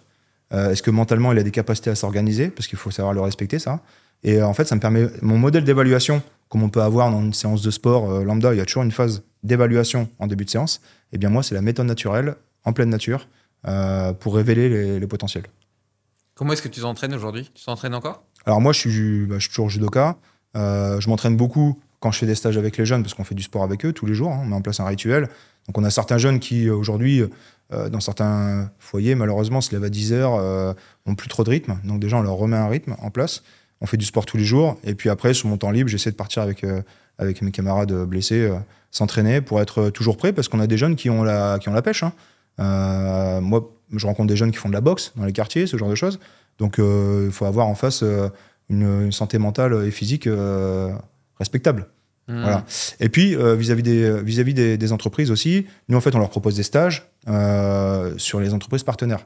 Donc, par exemple, Safran est partenaire avec la Fondation, Q-Park, Airbus, etc. Ce qui se passe, c'est qu'elles financent les projets de la Fondation. On répond à leur démarche RSE, donc responsabilité sociale des entreprises, d'un point de vue sociétal, vis-à-vis des jeunes qu'on accompagne, et d'un point de vue social, vis-à-vis des anciens militaires. On est reconnu d'intérêt général, donc ça permet aux entreprises de financer des projets qui répondent à ces démarches. Et nous, en contrepartie, on leur organise des stages. Donc des stages de cohésion, des stages de répit pour leurs collaborateurs en burn-out, et des stages pour les managers, pour tester, évaluer les managers. Quand ils ont 10 managers et 3 postes, bah nous, en 24 heures, on sait à qui on a affaire. Mais physiquement, c'est toujours pareil, il faut être prêt.